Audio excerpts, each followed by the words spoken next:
हरे कृष्णा। धन्यवाद। प्रणाम सभी भक्तों को। हरे कृष्ण। हरे कृष्ण। कृष्ण मोहन हरे प्रभु जी। कृष्ण कृष्ण मोहन प्रभु जी।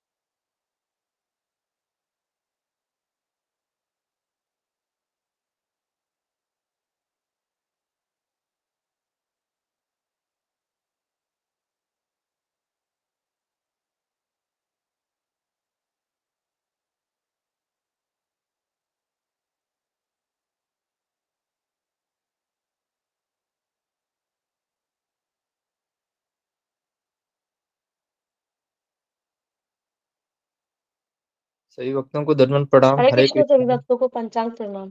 हरे कृष्ण प्रभु जी। हरे कृष्णा। धन्यवाद। प्रणाम माता जी। तो आज की नरसिंह आरती के लिए अभी तक गुरुजी ने नाम एक तारीख से दिया नहीं था। कोई भक्त वॉलंटियर हैं अभी? सुनील कुमार प्रभु जी, आप नरसिंह आरती करेंगे? हरे कृष्णा।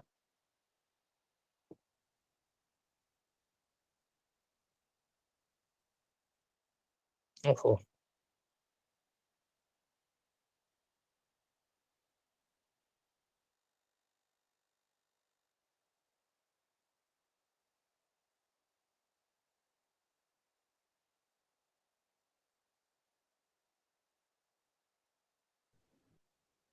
हरे कृष्णा माता जी। हरे कृष्णा प्रभु जी।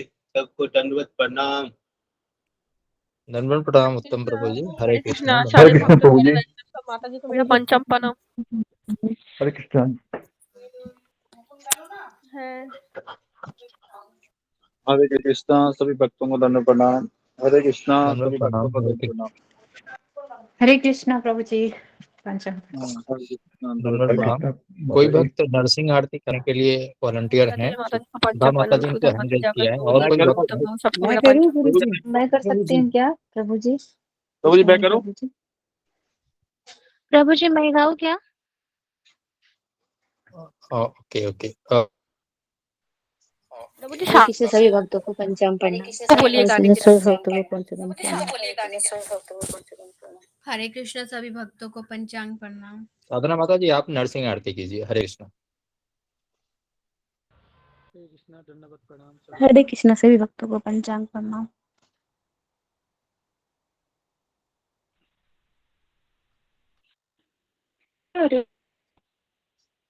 हरे कृष्णा। सभी भक्तों को पंचांग प्रणाम।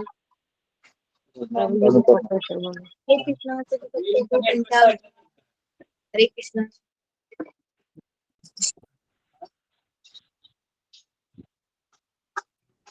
साधना माता जी, आपकी आवाज नहीं आ रही है। हरे कृष्ण। अभी आ रही है? आप अभी नहीं आ रही है। हरे कृष्ण। आ नहीं रहे क्या आप? आप हरे बोलिए एक कृष्ण बार। माता जी। आवाज हरे आ रही है कृष्ण। बताइए। शुरुआत कीजिए। शुरुआत कीजिए। हरे कृष्ण। अभी आ रहे हरे हैं क्या? कृष्ण। सभी भक्तों को पंचांग प्रणाम। मंजू माता जी पंचांग। हरे हरे कृष्ण। आ कृष्णा रही है। आप माता जी शुरुआत आवाज आ कीजिए रही है। अब नरसिंह गाइए आरती की। शुरू कीजिए।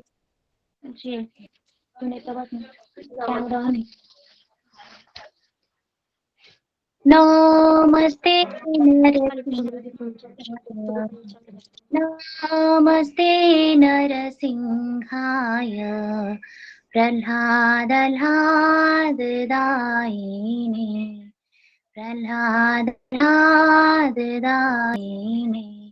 हिरण्यकाशीपूर्वक्षः हिरण्यकाशीपूर्वक्षः श्रीलटङ्कानखालये इतो नरसिंहा परतो नरसिंहा यतो यतो यामि ततो नरसिंहा बहिर्नरसिंहा हृदयेर्नरसिंहा नरसिंहमरिं शरणं प्रपदे तव करकमलवरे नखा अद्भुतशृङ्गा दलिता हिरण्यकपूर केशव नररूप जय जगदीश हरे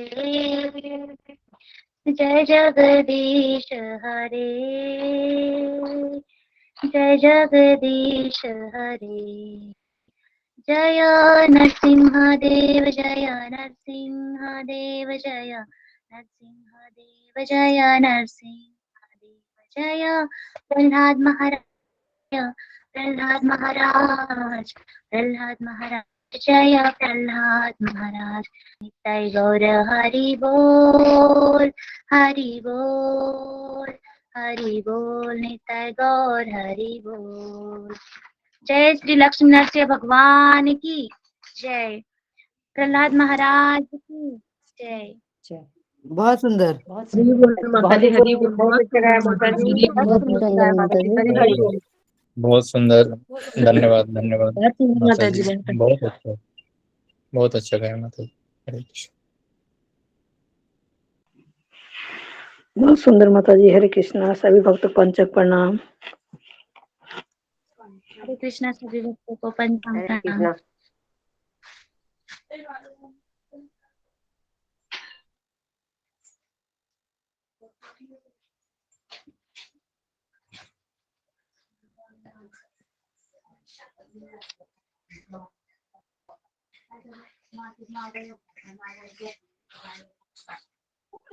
कृष्णा। हरे कृष्णा। हरे कृष्णा।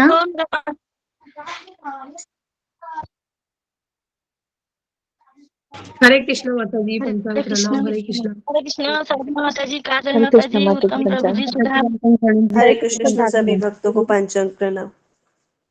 माता जी को पंचांग प्रणाम। हरे कृष्ण माता जी। पंचांग प्रणाम।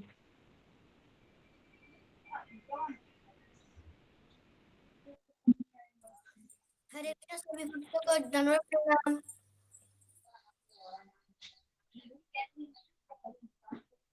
हरे कृष्ण बेटा।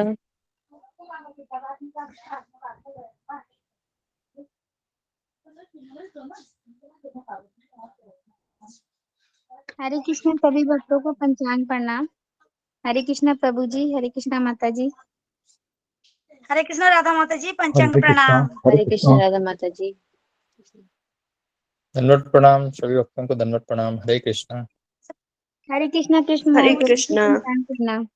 हरे कृष्ण जुमा माता जी। पंचांग प्रणाम। हरे कृष्णा। हरे कृष्ण ममता माता जी। हरे कृष्ण दीप्ति माता जी। पंचांग प्रणाम।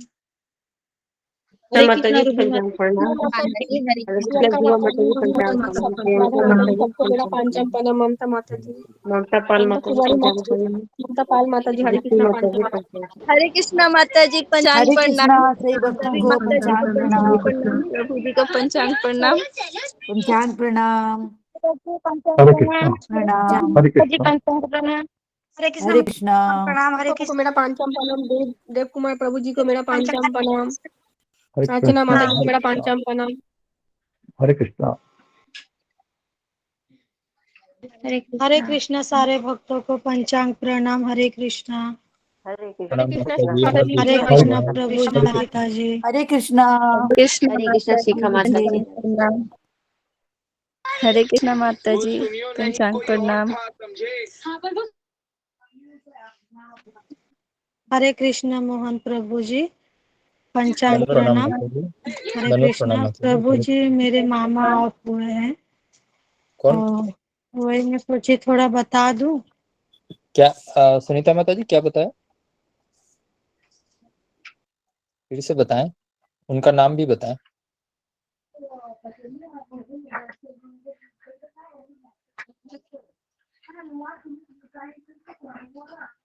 हरे कृष्ण। सुनीता, सुनीता माता जी आप अभी कुछ बोली ना। सभी भक्तों को दंडवत प्रणाम। हरे कृष्ण माता प्रभु जी। आपने अभी बोला ना, हाँ मेरे मामा जी ऑफ हो गए हैं। तो उनका नाम बताएंगे। उनका नाम है विश्वनाथ प्रताप सिंह। विश्वनाथ। ভিজা তো পেটের ভাস করে मेरी आवाज आ रही है प्रभु जी? জানা क्या क्या बोली माता जी? मेरी आवाज आ रही है आप सभी को? जी जी सुन लिया। आपने नाम बताया विश्वनाथ प्रताप सिंह, जो आपके मामा जी हाँ थे। हाँ हाँ। जी जी, तो गुरु जी के आने पर मैं वेट कर रहा हूँ। गुरु जी आएंगे तो अभी नाम लेता हूँ।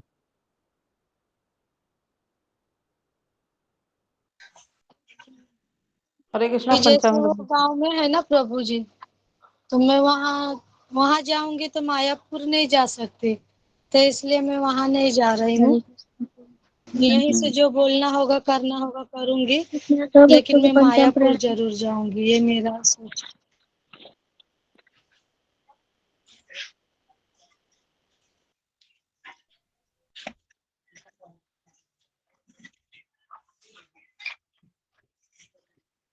हरे कृष्णा सभी भक्तों को पंचांग प्रणाम। मेरी माता जी के लिए सभी ने प्रार्थना किया, इसलिए मैं सभी का धन्यवाद करती हूँ।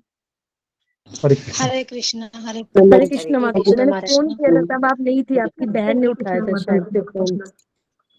ये मैं घर पे नहीं थी, हम जी माँ के जी साथ के लिए गए। हाँ, मैंने किया मोबाइल था भी तो आपकी जी हाँ, मैंने भी किया था तो आपकी बहन ने उठाया था। तो मैं उसके तो बाद भाषा नहीं समझ पाया। मैं इतना समझा कि आप अस्थि विसर्जन के लिए गई हैं, ऐसा मैं समझ पाया था उस दिन, जिस दिन मैंने पोस्ट जी डाला था। जी जी, बताया था उसने मुझे कॉल,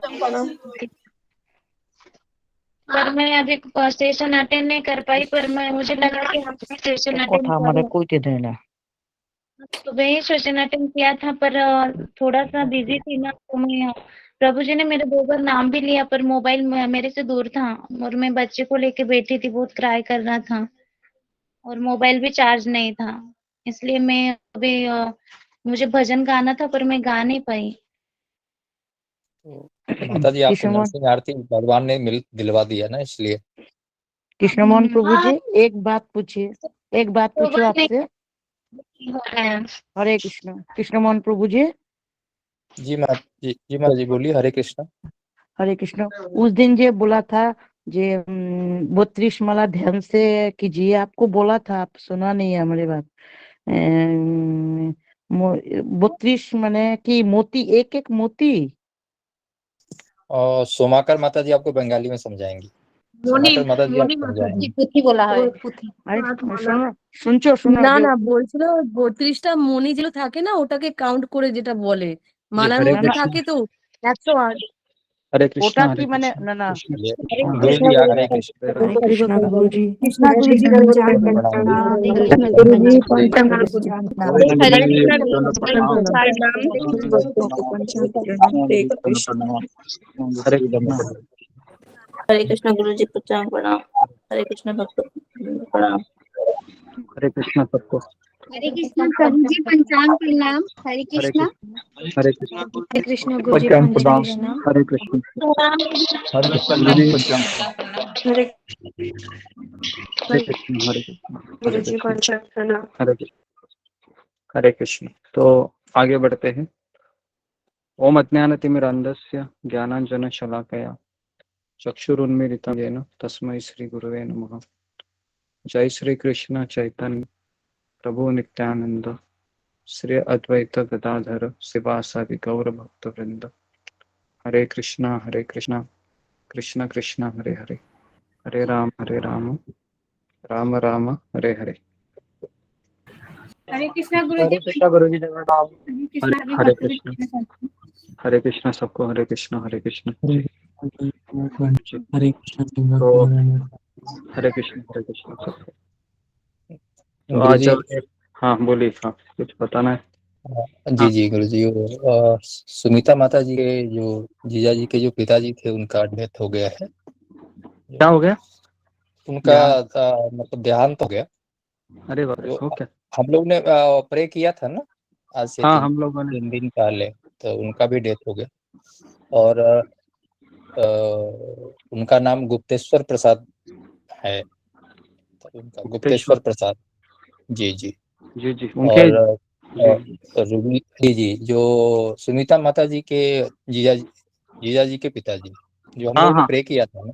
जी जी, मेरी उनसे बात भी हुई थी कल, उनके बेटे से, जीजू जी। से। तो उन्होंने ऐसा कहा था कि सुधार हो रहा है।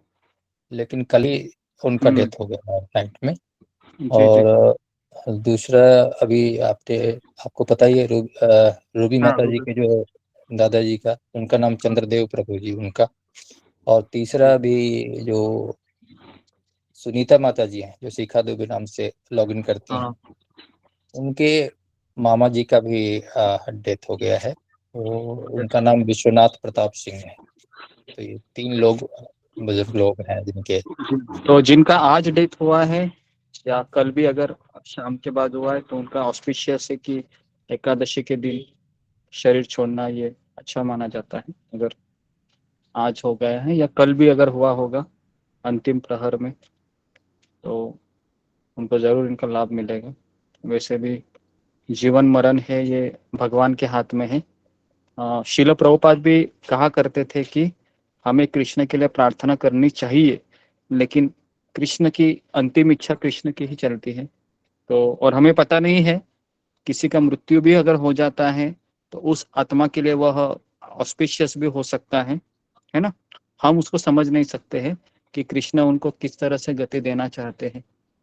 तो हमें नहीं, ऐसा नहीं सोचना चाहिए कि प्रार्थना करने के बाद भी अगर ऐसा होता है तो, लेकिन अब प्रार्थना कर रहे हैं ना, तो कृष्ण ये भी अवसर उस आत्मा को दे सकते हैं कि अगर कहीं वैकेंसी रहेगी किसी भक्त के घर में, है ना, तो वहां पर वो उनको आश्रय दिला देंगे।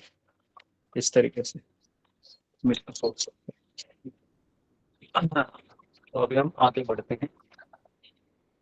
तो आज जया एकादशी है और आज का एकादशी का बहुत महत्व है। ओके, तो आज के पहले एकादशी का मैं आपको महात्म्य बताता हूँ, है ना, उसके बाद फिर हम आगे बढ़ते हैं।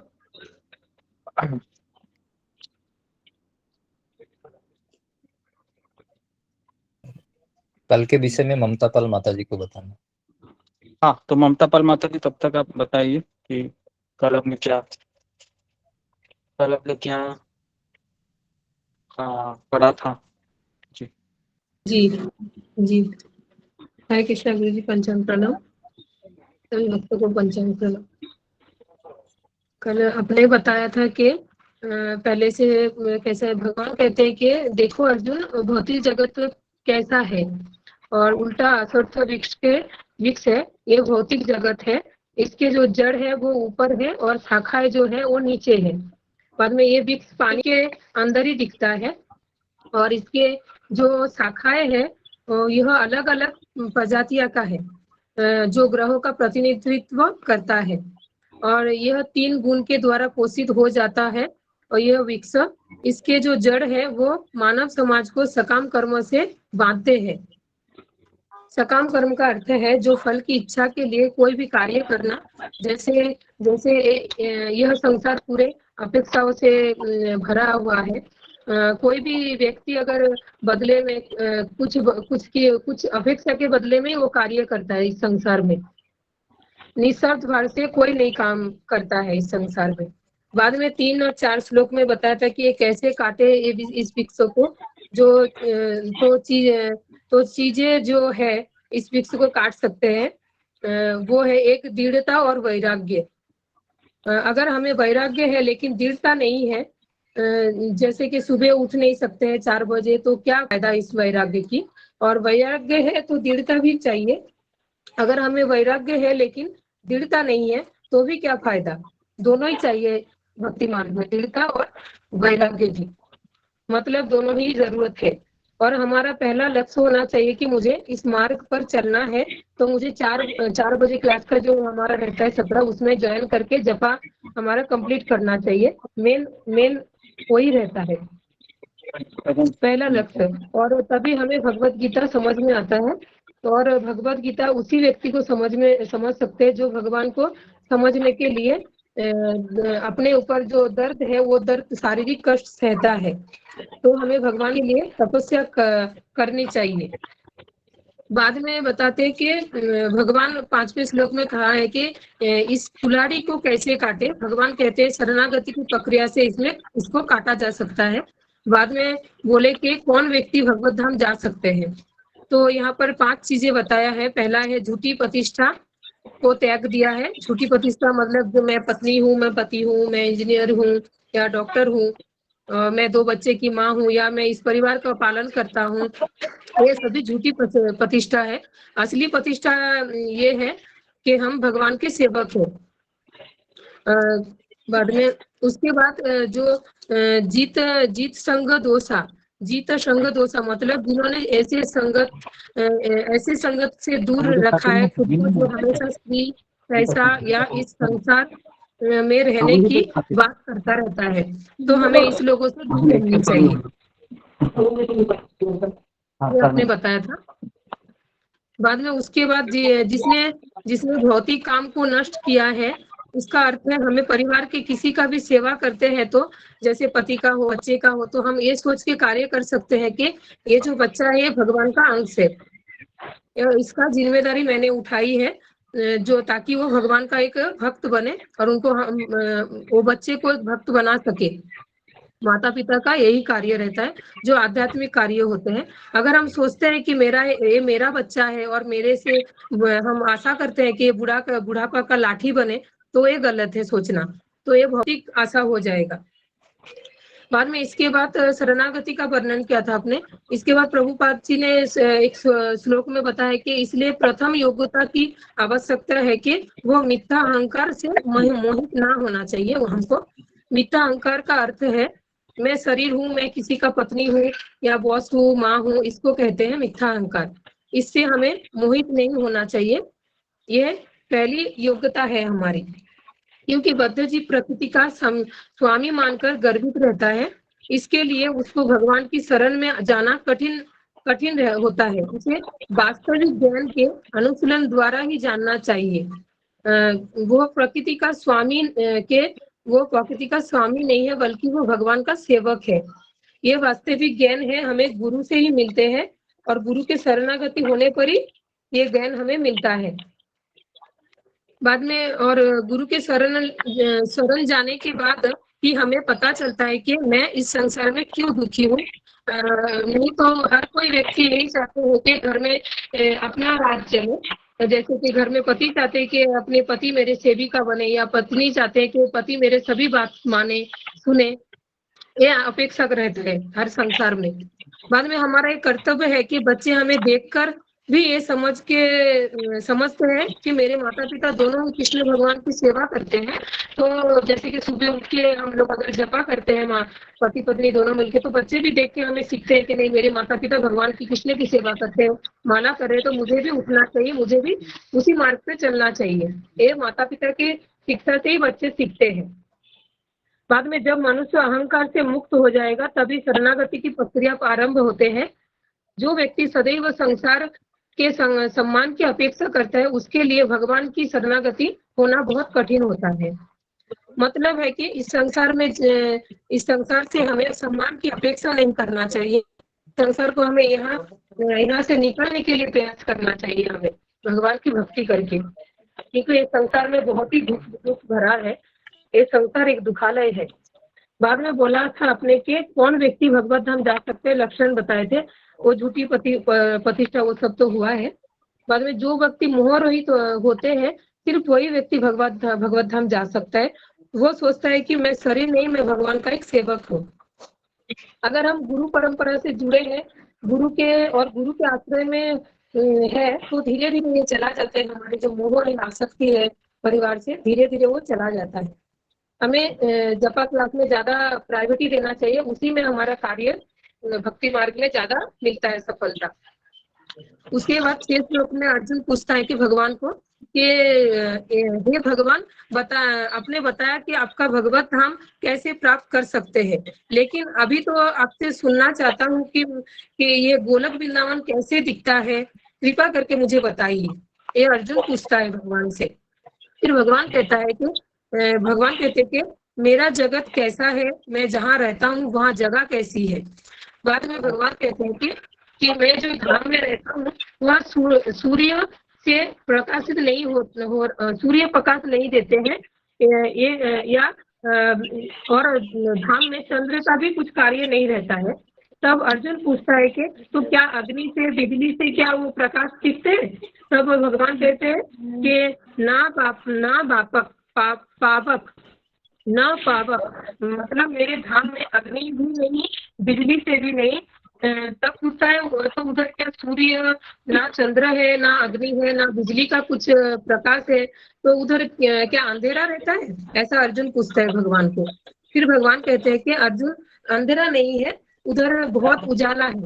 फिर अर्जुन पूछता है कि फिर उजाला कहाँ से आता है? फिर भगवान कहते हैं कि मेरे शरीर से ही उजाला आता है। बाद में भगवान कहते हैं कि मैं एक राज की बात तुम्हें बता रही हूँ, सुनो अर्जुन। अर्जुन कहते हैं हाँ बताइए प्रभु। भगवान कहते हैं जो जहाँ पर वहां पर जाता है वो वापस नहीं आते हैं, वैसा धाम है मेरा। भगवान कहते हैं फिर वहां पर जाने के बाद वापस क्यों नहीं आते, एक प्रश्न था। क्योंकि वहां पर जाते ही इसलिए कि उसको पता चलता है कि वहां पर हम जहाँ पर भौतिक संसार में यहाँ पर कितना हमारे कष्ट है और हम झेलते रहते हैं ये कष्ट और कितना लोग मुझे सताते रहते हैं, बाहर के लोग, संसार के लोग, या कितने मुझे शरीर मिलता है, शरीर छोड़ना पड़ता है तकलीफ से, फिर कितने कष्ट मिलता है, ये सारा चीज हमको वहां पर ज्ञात होता है। इसीलिए वापस नहीं आना चाहते। वो सोचता है कि वहां पर रहूंगी तो भगवान की सेवा कर सकूंगी तो एक कष्ट नहीं झेलना पड़ेगा हमें। बाद में माता जी ने एक ठीक है ओके। हाँ तो सब कुछ लिखा है लगता है। बहुत अच्छा बोला माता जी आपने। बहुत अच्छा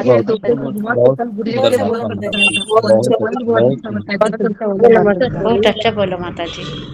हाँ तो मैं बहुत बढ़िया बोला माता जी। ये बढ़िया इसलिए बोली क्योंकि इन्होंने रिकॉर्डिंग सुनी थी, रिकॉर्डिंग सुन के इन्होंने लिखा है ना।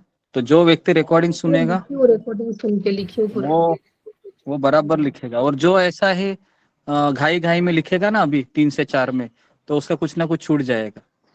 समझ में आ रहा है ना। तो जिनको आगे बोलना है तो उनको रात को रिकॉर्डिंग सुन के अच्छे से लिखना है, प्रिपरेशन करना है ना। तो फिर इसका रिजल्ट ऐसे आता है जैसे ममता पाल माता जी बोल रही थी, है ना। तो मैं चाहता हूँ कि हर एक व्यक्ति है कम से कम एक दिन आपका टर्न आता है महीने में, है ना। तो एक दिन तो आप अच्छे से बोलना चाहिए, ठीक है।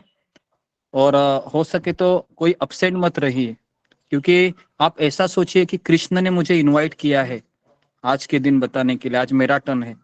और अगर आप अपसेंट रहोगे तो कृष्ण को बुरा लगेगा। आप ये मत सोचिए कि मैंने कहा है, क्योंकि ये आध्यात्मिक विषय है, बराबर है। यहाँ पर कोई भौतिक नहीं है। तो जो आध्यात्मिक विषय है वहां पर भगवान से ये ऑर्डर आता है, आदेश आता है। मैं केवल माध्यम हूँ, आपका नाम ले रहा हूँ, है ना। तो इस तरीके से आपको सोचना है।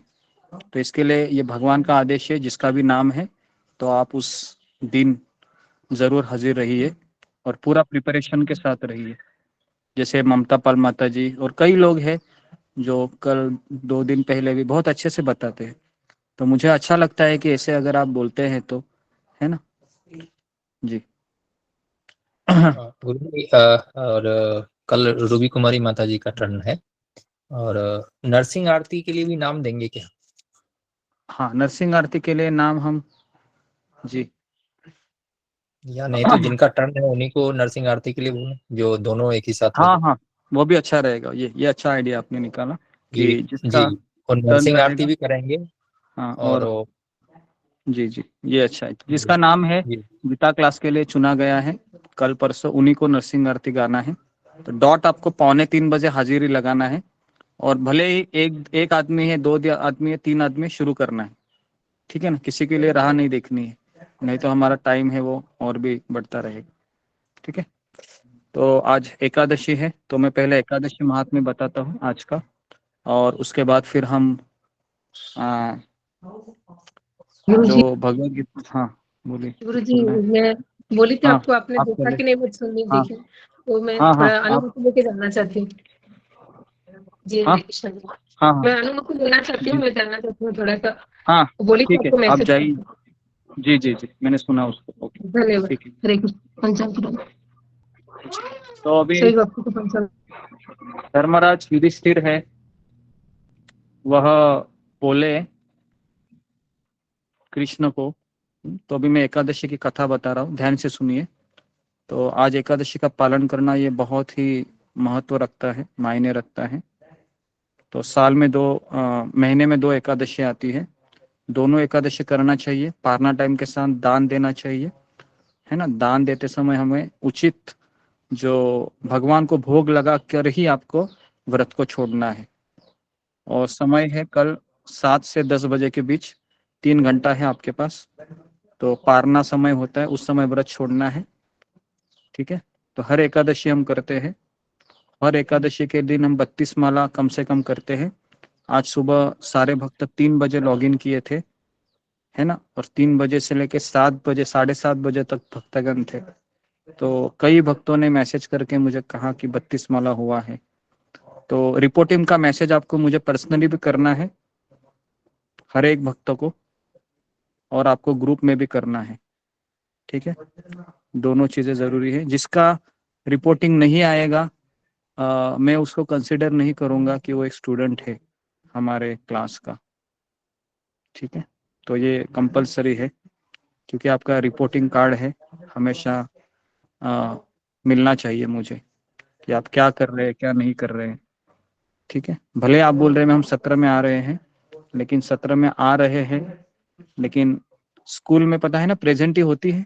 टीचर बोलता है ना, सुना है आपने, स्कूल में गए हैं तो आपका नाम लेता है, फिर आप क्या बोलते हैं, प्रेजेंट, अब्सेंट, प्रेजेंट, अब्सेंट, होता है कि नहीं, होता है ना, होता है कि नहीं, हाँ होता है ना। तो यहाँ पर भी ऐसे ही है। तो भले आप आ रहे हैं, तो यहाँ पर मैं कोई प्रेजेंट ही, वैसे भी आ रही है, हमारा सिस्टम से गूगल मीट है, वो प्रेजेंट ही ले रहा है, लेकिन आप सामने से आपको भी बताना है कि आप कितना माला कर रहे हो, कितने सत्र अटेंड कर रहे हो, और इससे आपका परफॉर्मेंस लिस्ट बढ़ेगा। और ये कोई नहीं करता है, हमारे मंदिर में भी कोई किसी को पूछता नहीं है आपने 16 माला किया क्या। लेकिन मैं सोचता हूँ कि एक ऐसा सिस्टम हो जहाँ पर हर एक व्यक्ति, है ना, दूसरे, हाँ, अपना परफॉर्मेंस जो शीट होता है ना, उसको पता उसके रहे कि मेरा क्या पूरे साल भर, पूरे महीना भर मेरा क्या प्रगति हो रहा है, क्या तरक्की हो रहा है। तो ये पता होना बहुत जरूरी है। तो इसलिए जो व्यक्ति रिपोर्टिंग करेगा डेली, जैसे बहुत भक्त है मुझे करते हैं, लेकिन जब से ये ग्रुप बना है कई लोग नहीं कर रहे, तो मैं वापस अनाउंसमेंट कर रहा हूँ कि आपको पर्सनली भी करना है रिपोर्टिंग, और आपको ग्रुप में भी करना है, ओके। और एक चीज है कि आपने सत्र में क्या पढ़ा है, ये 4 लोग, 2 लोग ही लिख रहे हैं, 6 लोग, 8 लोग लिख रहे हैं, और हालांकि 100 लोग अटेंड करते हैं, ठीक है। तो यहाँ पर कोई फी नहीं है, कुछ नहीं हम ले रहे हैं, लेकिन एक गुरुकुल की तरह है ये स्कूल हमारा ऑनलाइन। तो आपको ये चीज करना अनिवार्य है यहाँ पर कि आप जो भी सत्र में अटेंड करते हो, कम से कम 5 पंक्ति लिखना है कि मैंने आज क्या सुना, मैंने आज क्या पढ़ा, और आपको रिपोर्टिंग ग्रुप में भेजना है, ठीक है। ओके, तो कितने लोग भेज रहे हैं, जरा हाथ खड़ा करो, जरा फिंगर को रेज कीजिए। कितने लोग रेगुलरली कर रहे हैं, हाँ क्या रेगुलरली मतलब अभी तक फेल नहीं हुए हो एक दिन भी, जी। ओके, कम से कम 28 लोग कर रहे हैं, लेकिन मुझे इतने मैसेज नहीं आ रहे फिलहाल। तो मैं चाहता हूँ कि ग्रुप में कर रहे हैं गुरुजी। नहीं, आपको ग्रुप में करना भी है, पर्सनली भी करना है, ठीक है। जी मैं गुरुजी, ठीक है, ग्रुप में हाँ, कर जी आप तो कर रही हूँ। ओके। तो बस ये आपको पर्सनली भेजेंगे। जी। तो अभी हम आगे बढ़ते हैं हमारे सत्र को। पंचांग प्रणाम। वो जो हम लोग जी, अगर एग्जाम कोई रिपोर्ट दिया आता था, है उसका भी मुझे रिजल्ट नहीं मिला है। हाँ, रिजल्ट, जी ओके, गुरुजी। जी जी जी, मिल जाएगा। आप मुझे मैसेज कीजिए कि मुझे पेपर चेक नहीं हुए, तो मैं पेपर चेक करूंगा, ओके। ओके, आगे बढ़ते हैं अभी। गुरुजी, अगर वो जो रिपोर्टिंग में जो कर रहे हैं, वो रिपोर्टिंग में वो सही रिपोर्टिंग है, ये कैसे पता चलेगा? वो सही रिपोर्टिंग ही रहेगा, क्योंकि आप, मैंने जो कहा है वही लिखा है ना, और मैं पढ़ता भी हूँ उसको, ठीक है, लेकिन मैं उसमें फीडबैक नहीं देता हूँ क्या सही है क्या गलत है, ठीक है, नहीं, क्योंकि जैसे उतना कोई में माला लिखता है कि हम 16 माला किए, 20 माला किए, लेकिन वो माला अगर कम करता है और वो ज्यादा लिखता है तो उसका क्या? उसका तो कृष्ण देखेंगे ना। उसका रिपोर्ट कृष्ण देखेंगे। मेरा काम है कि यहाँ पर है ना, अभी कौन क्या लिख रहा है ये तो बहुत गहन विषय है, तो हम इस विषय के बारे में फिलहाल नहीं सोच रहे हैं, क्योंकि हमको पता है कि भक्ति की बिगिनिंग है हॉनेस्टी, बराबर है, हॉनेस्टी ये बिगिनिंग है। अगर इसको ही आप मिस कर देते हैं तो फिर हम भक्ति नहीं कर सकते। तो इसके लिए प्रामाणिक होना बहुत जरूरी है। भले ही आप माला नहीं कर रहे हैं, आप लिखिए मेरी माला नहीं हो रही। आप ऐसा मत सोचिए कि ग्रुप में मैं मैसेज कर रही हूँ, लोग मेरे बारे में क्या सोचेंगे, गुरुजी को भी पता नहीं है मैंने 16 माला किया है कि नहीं, चलो मैं लिख देती हूँ। तो इससे क्या होगा, इससे तो बहुत बड़ा इसको पाखंड कहते हैं। क्या कहते हैं? पाखंड। तो ये तो कृष्ण, भले ही आप मुझे फंसा सकते हैं क्योंकि मैं तो आपके हृदय में नहीं रहता हूँ, परमात्मा के रूप में, है ना। कृष्ण रहते हैं, कृष्ण को पता चलेगा कि क्या गड़बड़ी हो रही है ना। तो इसके लिए इसको तो हम, इसके लिए मैं बोल रहा हूँ कि आपका जो सुबह का जो माला जो करते हैं ना 1.5 घंटा 1.25 घंटा, मैं फिलहाल उन्हीं को कंसिडर कर रहा हूँ कि यही लोग 16 माला कर रहे। क्योंकि आप लोग कहेंगे कि मैं सेशन के बाहर कर रहा हूँ, तो मैं दावे के साथ कहता हूँ आप भले ही कर रहे होंगे लेकिन आप खींच रहे होंगे, क्योंकि कोई भी व्यक्ति है बिना सत्संग से माला को मेंटेन नहीं कर सकता। ये मेरा 20 साल का अनुभव है। तो इसके लिए अगर कोई कहेगा कि मैं लॉगिन नहीं कर रही हूँ लेकिन मेरी माला हो रहा है, मैं उसके ऊपर विश्वास नहीं रखता हूँ। लेकिन गुरु जी जब बीमार रहती हो ना तो आपका रिकॉर्डिंग सुनती हूँ जपा क्लास वाला, और फिर करती हूँ। हाँ, बीमार है हरे 2 कृष्णा दिन 3 गुरुजी, दिन, आप ठीक कल है। बोले थे ना कि कल सबको ज्वाइन करना है माला जपा का, तो मैं भी आज ज्वाइन की थी गुरुजी, पर आप जी जी जी जी। तो मैं क्या बता रहा हूँ, आप सुनिए कि सुबह का जो माला होता है ना वो सबसे अच्छा होता है। और अगर किसी के घर में प्रॉब्लम है ना, तो उनको कम से कम हफ्ते में 2 दिन 3 दिन तो या 4 दिन तो ग्रुप में आके माला करना ही चाहिए। आप बोलोगे कि मैं 30 दिन महीने के नहीं करूंगी, है ना, सेशन में नहीं आ सकती हूँ, तो ये तो असंभव है कि आप माला करोगे, क्योंकि माया इतनी स्ट्रांग है ना, और आप अकेले माया से फाइट नहीं कर सकते। इतना तो पता है ना आपको कि माया से अकेले फाइट नहीं कर सकते। तो उसके लिए मैं तो यही कहूंगा कि आप ग्रुप में आके माला करें। अगर आप 4 बजे नहीं आ सकते, 5 बजे आइए, 5:30 बजे आइए, लेकिन 7:30 बजे तक हमारा सेशन रहता है। 7:30 बजे तक तो 16 माला आपकी होनी चाहिए। इतना मैं आपको छूट दे रहा हूँ, है ना। तो हरे कृष्ण गुरुजी, मैं ना 5 बजे तक थी, पर आप जो टॉक में बोले थे ना कि एक ही बार बैठने में 16 माला करना है, तो मेरा वैसा नहीं हुआ गुरुजी, मुझे उठना पड़ा था, तो क्या मुझे पाप लगेगा? नहीं, ये सब चीजें नहीं है। मैं ये बता रहा हूँ कि कम से कम आप 8 माला 10 माला तो, छोटी छोटी बात में भी पूछती रहती हैं। 8 माला 10 माला है वो हमें करना चाहिए कम से कम सेशन में आके। आपने बोला था। हाँ गुरुजी, मैंने 11 माला किया था। ठीक है किया, ठीक है, हाँ। शिखा माता जी अभी आप बोलिए मत, शांत रहिए, ठीक है, सुनिए केवल मैं क्या बोल रहा हूँ। ओके, तो हाँ ओके, तो मेरा यही आपको कहना है। आज एकादशी का दिन भी है, तो मैं चाहता हूँ कि आप कम से कम 16 माला भी कर रहे हो, लेकिन 6 माला 8 माला 10 माला भक्तों के संगति में कीजिए। मुझे भी पता है कि आपके घर में काम होते हैं, लेकिन अगर आप ये सोचोगे कि मैं कभी मॉर्निंग सेशन में बिल्कुल नहीं आ सकती हूँ, तो ये थोड़ा सा आपको अपने टाइम टेबल में परिवर्तन करके आपको आना ही है, अगर आप चाहते हैं कि मैं लंबे समय तक सत्संग में रहूं। क्योंकि अगर आप ऐसा नहीं करोगे तो आपका भक्ति शिथिल हो जाएगा और फिर आप भक्ति से धीरे धीरे चले जाओगे। ये हमारा खुद का, मेरा 20 साल का अनुभव मैं बता रहा हूँ आपको। तो इसके लिए आप इसको चीपली मत लीजिए इस चीज को कि मैं सुबह नहीं आऊंगी और मेरा माला हो जाएगा, दोपहर तक खींचती रहूंगी, लेकिन उसमें कोई मजा नहीं रहेगा, आप छोड़ दोगे बाद में, ठीक है। तो अभी मैं आपको युधिष्ठिर महाराज का कथा बता रहा हूँ, उसके बाद हम गीता सेशन में एंट्री करते हैं। तो आज समय ज्यादा हुआ है, लेकिन कहना ये जरूरी था। तो धर्मराज युधिष्ठिर है, इनके पास भगवान श्री कृष्ण आए थे, और युधिष्ठिर महाराज भगवान श्री कृष्ण को कहे कि आपने माघ के कृष्ण पक्ष की षटतिला एकादशी का अत्यंत सुंदर वर्णन किया था, है ना। आपने चारों प्रकार के जीवों के उत्पन्न, पालन तथा नाश करने वाले हैं, ये भी आपने कहा। अब आप कृपा करके माघ शुक्ल एकादशी के विषय में मुझे बताइए। इस एकादशी कौन सी है तथा इसके व्रत का क्या विधि विधान है, इसका व्रत करने से किस फल की प्राप्ति होती है और इसमें कौन से भगवान की पूजा की जाती है, कृपया मुझे विधान पूर्वक कहिए। युधिष्ठिर महाराज की बातें सुनकर श्री कृष्ण भगवान कहने लगे, हे राजन, माघ शुक्ल एकादशी के दिन आने वाली एकादशी को जया एकादशी के नाम से जाना जाता है। इसका व्रत करने से मनुष्य ब्रह्म इत्यादि पापों से छूटकर मोक्ष को प्राप्त करता है तथा इसके प्रभाव से भूत पिशाच आदि योनियों से मुक्त हो जाता है। समझ में आ रहा है आपको कि इस व्रत को करने से मनुष्य ब्रह्म इत्यादि पाप मतलब जितना भी गहन पाप किया होगा और अगर उसके ऊपर भूत पिशाच का प्रभाव रहेगा, कुछ जादू टोना ये सब, उससे भी वो मुक्त हो जाएगा। इस व्रत को विधि पूर्वक करना चाहिए।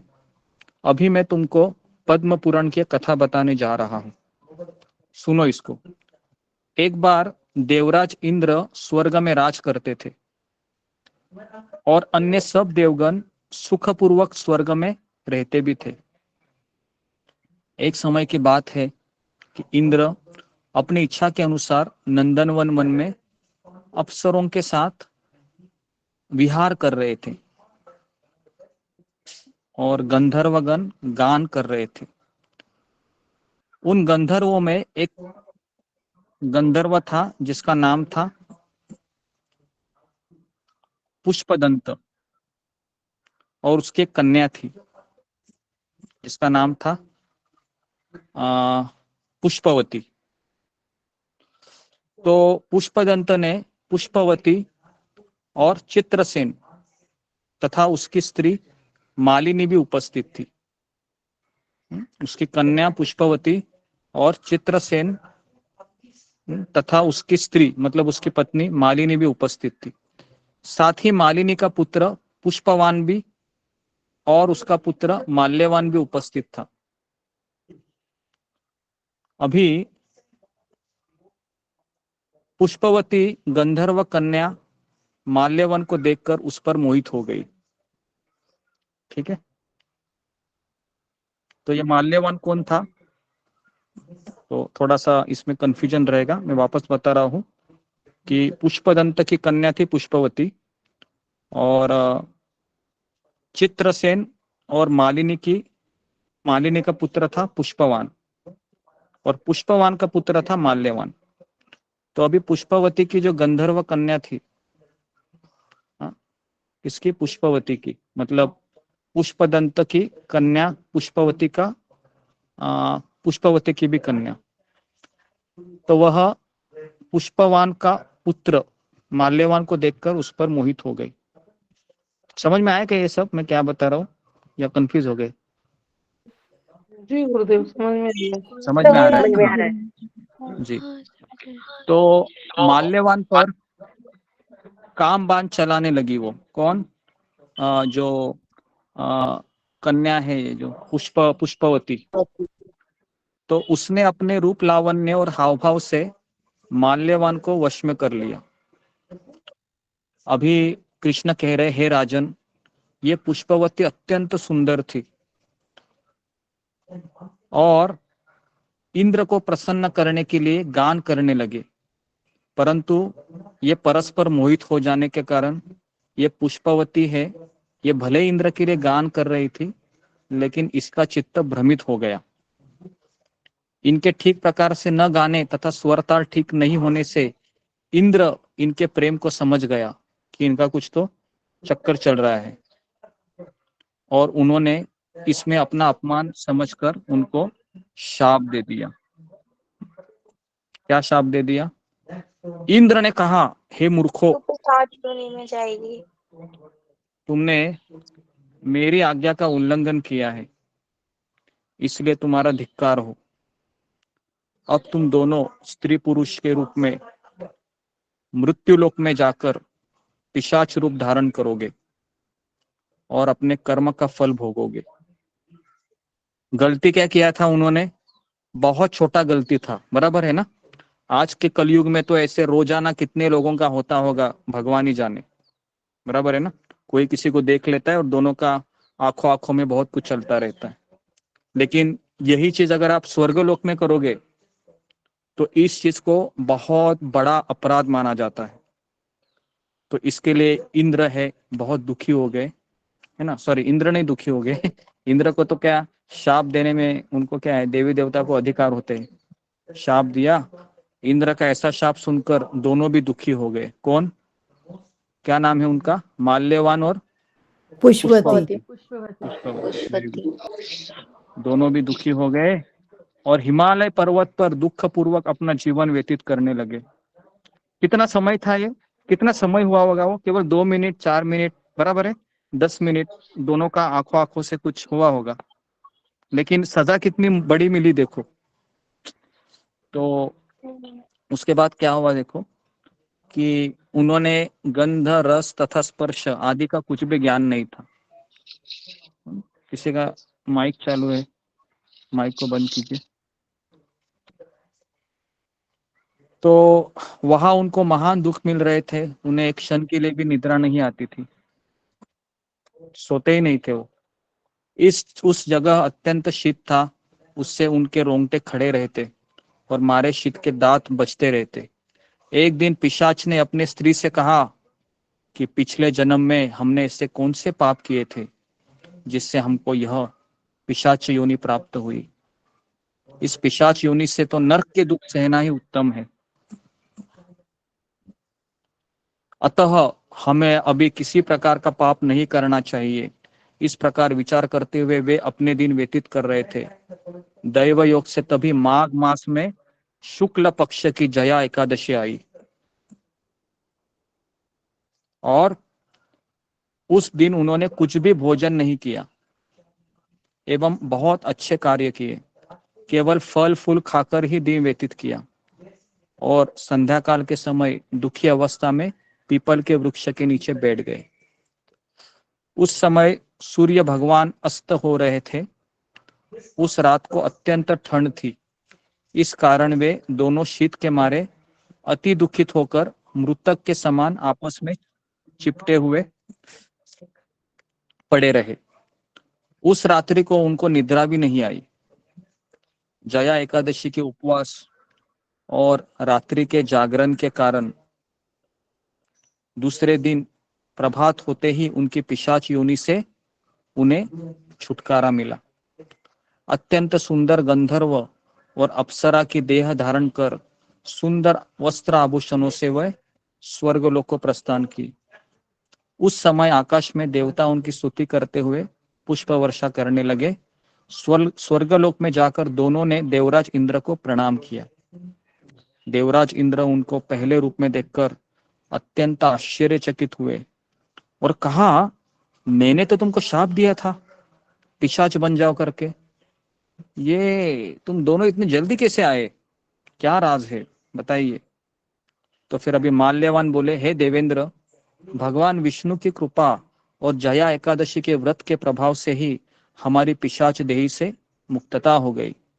तब इंद्र बोले, हे माल्यवान, भगवान की कृपा और एकादशी का व्रत करने से न केवल तुम्हारी पिशाच योनि छूट गई, वरन हम लोगों के भी वंदनीय हो गए। अभी मैं तुमको प्रणाम करता हूँ, इंद्र ने कहा, क्योंकि विष्णु और शिव के भक्त हम लोगों के लिए वंदनीय है, अतः आप धन्य हो। अभी आप जाइए, पुष्पवती के साथ विवाह कीजिए। कृष्ण कहने लगे, हे राजन युधिष्ठिर, तुमने मुझे प्रश्न पूछा था तो मैंने इसका उत्तर तुमको दे दिया। इस जया एकादशी के व्रत से बुरी योनि से भी मुक्ति मिल जाती है। जिस मनुष्य ने जया एकादशी के दिन भगवत गीता का पाठ किया है,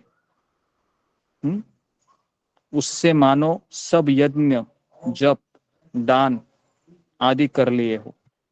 जो मनुष्य जया एकादशी नहीं, एकादशी के दिन आप कौन सा भी आप श्लोक भी पढ़ेंगे ना, तो ऐसा जरूरी नहीं है कि अध्याय ही पढ़ना है। तो जो मनुष्य जया एकादशी का व्रत करते हैं वे अवश्य ही 1000 वर्ष तक स्वर्ग में वास करते हैं।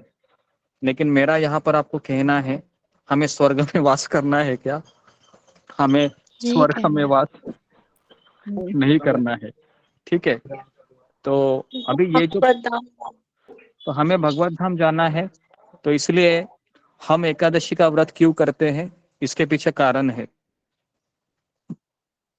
अगर हम भगवत धाम जाना चाहते हैं तो शास्त्र के अनुसार हमें एकादशी इसलिए करनी चाहिए ताकि मैं कृष्ण को आनंद दे दूं, क्योंकि हम पहले से पापों से हमने छुटकारा पा लिया है, क्योंकि हम भक्ति मार्ग में लगे हुए हैं। हमारे आचार्य बताते हैं कि अभी जो हमारे जीवन में जो सुख दुख आ रहा है ना, यह किसकी इच्छा से आ रहा है? कृष्ण जी की इच्छा से, कृष्ण भगवान से, कृष्ण की इच्छा से। जी, भगवान की इच्छा से आ रहा है अभी, है ना।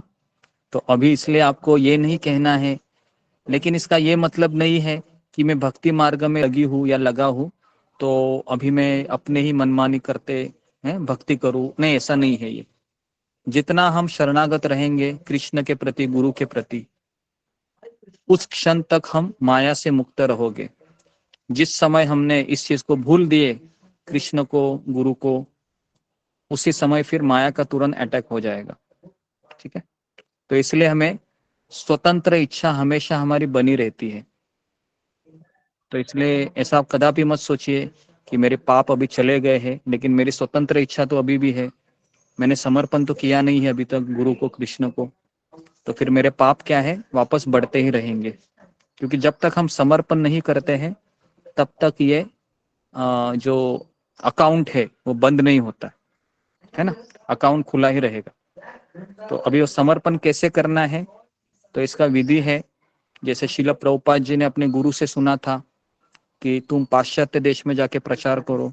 जो जो गुरु के मुख से निकला है हमारे लिए, वो हमको जीवन भर पालन करना है ना, उसी को कहते हैं समर्पण। ओके, तो इसके लिए हमारा ऐसा कोई लक्ष्य नहीं है कि हमें स्वर्गलोक जाना है। हालांकि ये कथा सुनकर एक चीज हमको पता चलती है कि हम पिशाच योनि से या कोई गहरा शाप से हम मुक्त हो जाओगे, लेकिन भक्त के लिए इसके मायने नहीं रखता है। क्योंकि भक्त सोचता है कि मुझे तो इस शरीर से मुक्ति चाहिए ही चाहिए, लेकिन साथ में मुझे भगवान के भक्त का सानिध्य चाहिए।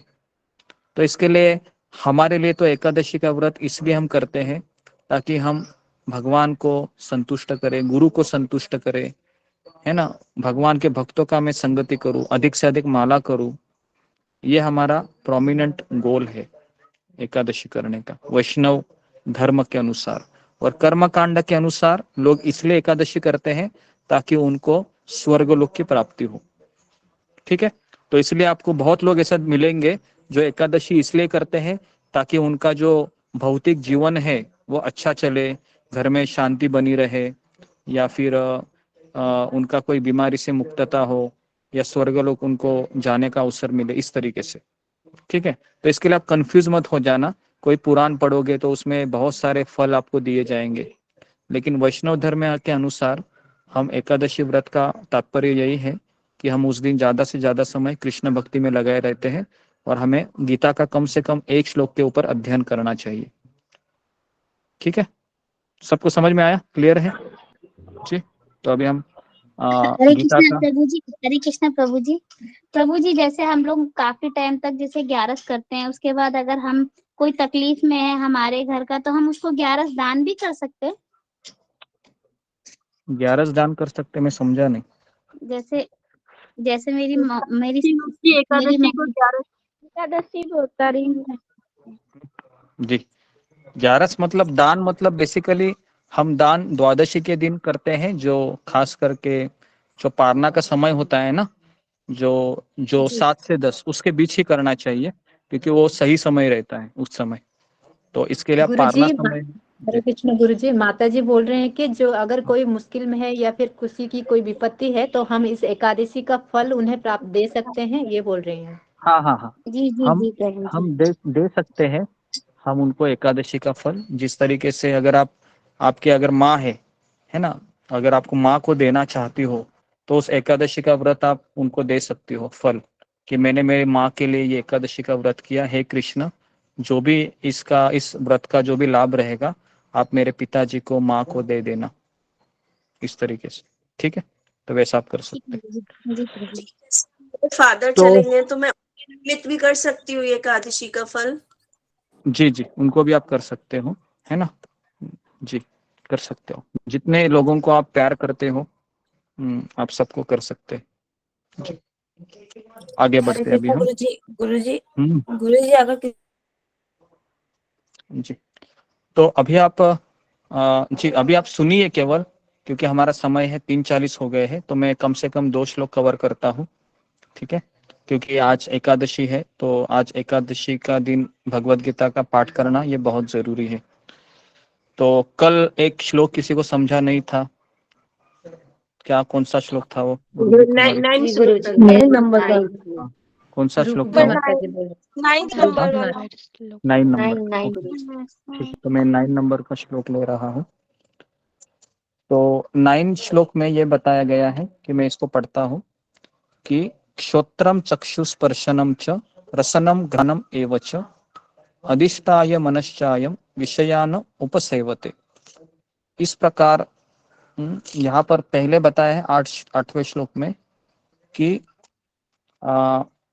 देहांतरण, है ना, देहांतरण मतलब एक जीव भौतिक शरीर से दूसरे शरीर में कैसे प्रवेश करता है, तो यह 8वें श्लोक में बताया है।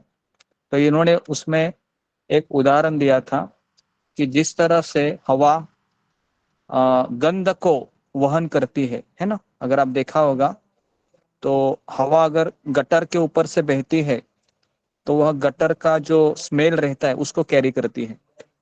अगर वो हवा है वह एक सुगंधित पुष्प से ऊपर से अगर बहती है तो उस सुगंधित पुष्प का वो गंध को वहन करती है। उसी प्रकार से जीव जिस चेतना को उन्होंने, है ना, पूरे 50 साल 60 साल 70 साल जो जिया है ना, तो 70 साल 60 साल में उसने कई प्रकार के खट्टे मीठे अनुभव को एकत्रित किया है और उसके अनुसार उसकी चेतना डेवलप हुई है। तो उस तरीके से वह दूसरे शरीर में वही चेतना परिवर्तित होती है। ठीक है, ये हो गया 8वां श्लोक। अभी 9वें श्लोक में यह बताया है उन्होंने कि ये किस प्रकार होता है। ठीक है, 9वां श्लोक में यह बताया है कि किस तरीके से होता है। तो ये होता है कि यदि जीव अपनी चेतना को कुत्ते तथा बिल्लियों के गुणों जैसा बना देता है तो उसका अगला जन्म कुत्ते और बिल्ली जैसा होगा। ठीक है, अगर वह तो प्रभुपाद उदाहरण देते हैं कि जैसा भी जल है ना, पानी है, अभी अगर पानी को लेमन फ्लेवर से मिला दिया जाएगा तो पानी कैसा होगा? लेमन जूस बनेगा, बराबर है ना, इतना तो समझ में आ रहा है। अगर मैं पानी में लेमन डालूंगा, लेमन मतलब क्या, नींबू निचोड़ूंगा, तो उसका टेस्ट क्या होगा? चेंज हो जाएगा, बराबर है। अगर मैं पानी में मैंगो जूस डालूंगा तो उस पानी का फ्लेवर भी बदल जाएगा, बराबर है। उसी प्रकार से आत्मा शुद्ध होता है उस पानी की तरह, निर्मल होता है, लेकिन जैसे ही वो सत्व गुण के कांटेक्ट में आता है वह सत्वगुणी आत्मा बन जाता है। जब वह रजोगुण के संपर्क में आता है वह रजोगुणी आत्मा बन जाता है। जब वो तमोगुण में आता है तो तमोगुण के अनुसार वो आत्मा व्यवहार करने लगता है। तो इसके लिए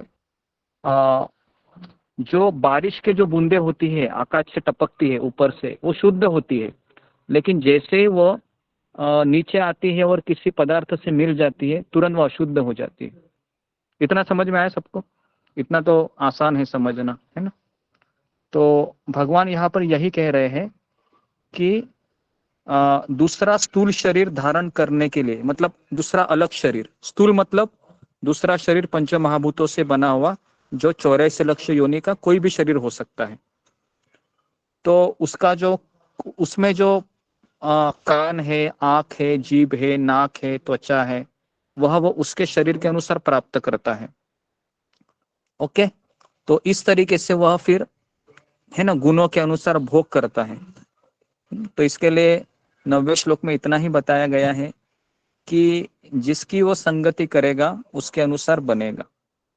ओके, तो यही उसका तात्पर्य है। समझ में आया सबको 9वां श्लोक अभी? जी गुरुजी। ओके, तो गुरुजी 9वां ये श्लोक चेतना जीवन के, जब जीवन है पूरा उस समय की बात हो रही है या मृत्यु के समय के चेतना की बात नहीं हो रही नहीं, मृत्यु के समय नहीं, कि जीवन एक तैयारी है। आप 70 साल 50 साल जियोगी तो 50 साल 60 साल में आपने जितने अनुभव किए हैं, है ना, अपने आंखों से हो या अपने नाकों से हो या आपके कानों से हो, ये सारे अनुभव हमारे मन के ऊपर एक प्रतिबिंबित है। जिस तरह से हम कैमरा से कोई भी फोटो खींचते हैं ना, तुरंत वो मेमोरी में स्टोर होता है, बराबर है, तुरंत हमारे मोबाइल के अंदर वो स्टोर होता है। उसी अनुसार जैसा अभी तुम सुन रही हो मेरे से, तो अगर ध्यान पूर्वक सुनोगे तो कानों के माध्यम से ये सारे विचार आपके मन के ऊपर वह क्या होंगे, स्टोर हो जाएंगे, है ना, अभी से। लेकिन अभी आप मुझसे जुड़ के 1 महीना 2 महीना हुए, बराबर है, लेकिन इसके पहले कई साल आपने अलग अलग अनुभव प्राप्त किए हैं, वो भी उसके साथ रहेंगे, है ना। तो मृत्यु के समय क्या होगा, जिसका वेटेज ज्यादा होगा वही चीज हमको याद आएगी। तो इसलिए बहुत जरूरी है कि हमेशा हमें भक्तों की संगति ही करना चाहिए। अगर आप 90% भी अगर आप भक्तों की संगति करते हैं और 10% अगर आप पड़ोसी के साथ गप्पे लड़ाती है, तो मुझे बताइए कि अंतिम दिनों में कौन सी बातें ज्यादा याद आएगी आपको? हाँ बोलिए। भक्तों के संग वाली, के साथ भक्तों के संग वाली। अभी ये भी मैं बता रहा हूँ कि भक्तों की संग वाली याद आएगी, लेकिन अभी हमें कौन सी बातें मीठी लगती है? अभी भी हमको भौतिक बातें मीठी लगती है, बराबर है ना। आप देखो बात करके, है ना, किसी का रिश्तेदार का फोन आता है ना, तो आप लगे रहते हैं ना, आधा घंटा 15 मिनट 10 मिनट, है ना, छोड़ने की इच्छा ही नहीं होती है। देखो आप, बराबर है, भले ही आप यहाँ पर आ रहे हो, लेकिन यहाँ पर आप क्या कर रहे हो कि एक तरीके से एक मेरा ये सिस्टम है, मुझे करना है, इसके लिए कर रहे हो। लेकिन ज्यादा हमारा मन किस में लगता है? उन्हीं विचारों में लगता है। पड़ोसी के साथ गप्पे मारना है, रिश्तेदारों के साथ बात करना है, समझ में आ रहा है ना। तो उसके लिए आप 10% भी उनका संग करोगी ना, तो आपको वही बातें ज्यादा घूमेगी। 90% सत्संग है, वो थोड़ा सा ही याद रहेगा। देखो आप, अगर मेरी बातें अगर आपको थोड़ा ये लग रही है ना, तो थोड़ा सा आप ट्राई करके किसी से 2-4 मिनट, क्योंकि ये भौतिक संग अनुभव इतना किया गुरुजी, आज ही हुआ। जी ना, तो इसके लिए ये भौतिक संग बहुत खतरनाक होता है। अगर आप 5 मिनट भी कोई, चलो फिल्म का गाना आप सुन लो, कोई 2 मिनट 3 मिनट, है ना, कोई आपका पसंदीदा गाना भक्ति में आने के पहले देखो, वही गुनगुनाता रहेगा। आप 2 घंटा आप सेशन अटेंड करोगे ना, वो बातें नहीं घूमेगी मन में। देखो आप, मैं दावे के साथ कहता हूँ, बराबर है। तो इसके लिए ये समझना बहुत जरूरी है ऐसा कि क्यों होता है? जो ज्यादा समय दिए वो तो वही याद रहना चाहिए ना, कम समय वाला क्यों दिमाग में घूमता है? क्योंकि ज्यादा समय हमको जो अभी दे रहे हो ना, ये हमारा क्या है, अभी अभ्यास है। इसमें मन को रुचि नहीं है। मन को रुचि किस में है? उन बातों में है, भौतिक बातों में, बराबर है कि नहीं। हमारा मन अभी आध्यात्मिक नहीं हुआ है, हमारा मन तो भौतिक ही है ना। तो आप देखो, जैसे ही वो मोबाइल में जाएगा, उसको आधा घंटा पता भी नहीं चलेगा कैसे गया। वो सत्संग में बैठेगा तो इधर देखूं उधर देखूं, ये करूं, उसको चलता ही रहेगा। देखो आप है ना, देखो आपका ही अनुभव है ये। तो इसके लिए हमारा मन अभी भी क्या है, हमारा मन अभी भी भौतिक है। हम कैसे, तो सुबह कितने लोगों का ऐसा अभी अभी होता होगा कि आपको नींद नहीं आती है और आप 2:30-3 बजे उठते हो और जग जाते हैं। लेकिन ऐसा किसी को खुशी होती है कि 3 बजे, वाह 3 बजे उठ हो गए, चलो अभी मैं लॉग इन करूंगी, वाह कितना अच्छा है, वो पार्टी मनाता है। ऐसे उछलता कूदता तो है नहीं, बराबर है, उतना तो खुशी नहीं आती है हमको। कैसे, तो हम अपने आप को लगा रहे हैं अभी फिलहाल, है ना, इसको साधना भक्ति कह रहे। तो उसके लिए जो प्रश्न है आपका, है ना, हम 90% भी लगा रहे हो लेकिन अभी हमारा मन को रुचि नहीं है। हमको जॉन्डिस की बीमारी हुई है। जॉन्डिस पता है ना, जॉन्डिस होता है ना, उसको पीलिया। शक्कर कड़वी लगती है, बराबर है। शक्कर है, गन्ने का रस कड़वा लगता है, बराबर है। लेकिन इलाज क्या है? वही शक्कर गन्ना खाते रहो, खाते रहो, खाते रहो, खाते रहो, खाते रहो। एक दिन उसका मन है वो शक्कर उसको मीठा लगेगा, बराबर है। ऐसे होता है ना जॉन्डिस की बीमारी में। तो अभी इसके लिए हम कैसे तो लगा रहे हैं, लेकिन आप चिंता मत कीजिए। इतने भक्तों का संग है ना। भक्तों का संग जैसे छूट जाएगा, सत्संग छूट जाएगा, वापस हम कहाँ पर आएंगे? वो सांप सीढ़ी वाला खेल पता है ना, सांप सीढ़ी। सांप सीढ़ी 98 में भी डसेगा तो 2 पे, 4 पे, 6 पे आ जाएंगे। तो इसके लिए ये सत्संग में आना मतलब क्या है कि सांप सीढ़ी में अभी भी हम चल रहे हैं, है ना। सत्संग छोड़ दिया तो फिर नाग ने डस लिया खट करके 98 पे, और फिर क्या होगा? ऐसे धीरे धीरे धीरे धीरे 2 पे या 4 पे आके रुक जाएंगे, है ना। बराबर कि नहीं? ऐसे ही होता है। देखो आप 2 दिन आप सत्संग में मत आओ, वापस वही पुराने विचार आपको एजिटेट करते रहोगे, वही पुराने विचार।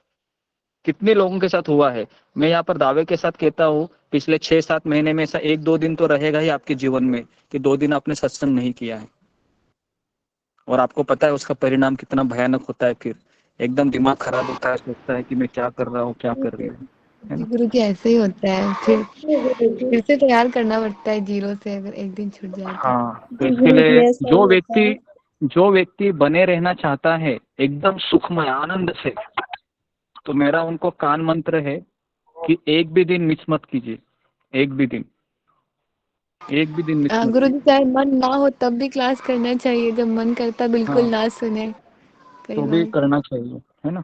जिस तरह से हमको भूख नहीं लगती है तो भी हम खाते हैं कि नहीं? 2-4 रोटी खाते हैं ना। भूख नहीं लगे तो भी खाते हैं। क्यों खाते हैं? क्योंकि हमको पता है नहीं खाओगे तो फिर 4 बजे वापस भूख लगेगी, 5 बजे भूख लगेगी। तो इसके लिए ये जो मैंने अभी बताया आपको 15 मिनट में, है ना, ये बहुत इंपॉर्टेंट चीज है जो मैंने बताई। तो इसको आप अच्छे से याद रखिए कि ऐसा हमारे साथ क्यों हो रहा है। ओके, तो अभी हम आगे बढ़ते हैं। 10वां श्लोक फिर मैंने कल लिया था। लेकिन गुरु जी हम तो चाहते हैं कि हम सारी क्लास करें, फिर हमारा मन क्यों नहीं करता है उस चीज को, क्योंकि जबकि हमारे हम तो मन में बहुत अनर्थ चाहते है हैं ना। करें। हमने कहा कि हमको अनर्थों से फाइट करने की शक्ति ये गुरु और सत्संग से मिलती है। और हम चाहते भी हैं कि मैं 24 घंटा कृष्ण की भक्ति करूं, लेकिन हमें 24 घंटा भक्ति करने के लिए कौन रोकते हैं? हमारे अंदर की अतृप्त वासनाएं, है ना। अभी आपको ये पता भी होगा कि मैं भले ही रोज आ रही हूँ, लेकिन आप अपने मन के अंदर झांक के देखिए कि अभी भी मेरे में काम है, क्रोध है, लोभ है ना। कुछ कुछ प्रतिशत तो है ही है। कोई मुझे कह सकता है दावे के साथ कि मुझे गुस्सा बिल्कुल नहीं आता है, चाहे कितनी भी मुझे गाली देते रहो, कोई कह नहीं सकता ऐसे, है ना। क्योंकि हमारे अंदर अभी भी नहीं, अनर्थ है। तो उसके लिए अनंत तो हाँ, उच्च समय तो पे है। अनर्थ निवृत्ति को हटाने के लिए कम से कम आपको, मैंने कहा कि 5 साल, आप 5 साल भी नहीं, अगर आप 2 साल भी देते हैं ना कंटिन्यू, एक दिन भी आपको सत्संग मिस नहीं करना है। चाहे बुखार है, कुछ भी हो, एटलीस्ट आपको प्रयास करिए, लेटे लेटे सत्संग कीजिए। ऐसा इतना फाइट मारिए ना कि फिर आपका वो हैबिट हो जाएगा, और ऐसा हैबिट होगा ना कि आप सत्संग के बिना नहीं रख सकते। और वैसे वो दिन जब आपके जीवन में आएगा ना, तब फिर आप है ना, एक सक्षम आपका हृदय बन जाएगा। क्योंकि अभी सब क्या है, जब तक कोई व्यक्ति 2 साल तक कम से कम नहीं आता है कंटिन्यू, है ना, तो वो कभी भी जा सकता है। क्योंकि 2 साल में बहुत आपकी परीक्षा होगी। 2 साल, आने वाले 2 साल में, 2 साल तो छोड़ो, 1 साल भी किया तो भी बहुत बड़ी बात है ना। ठीक है, तो अभी हम आगे बढ़ते हैं। मुझे अगर स्कूल के लिए ज्वाइन नहीं करवाते मैं तो फिर हमेशा क्या बनी होगा? रहूंगी, बस मुझे ग्रुप से नहीं निकालिएगा। हाँ हाँ, अभी ग्रुप से नहीं निकालने का अर्थ ये नहीं कि मैं कभी भी आऊँ और कभी भी जाऊँ, है ना।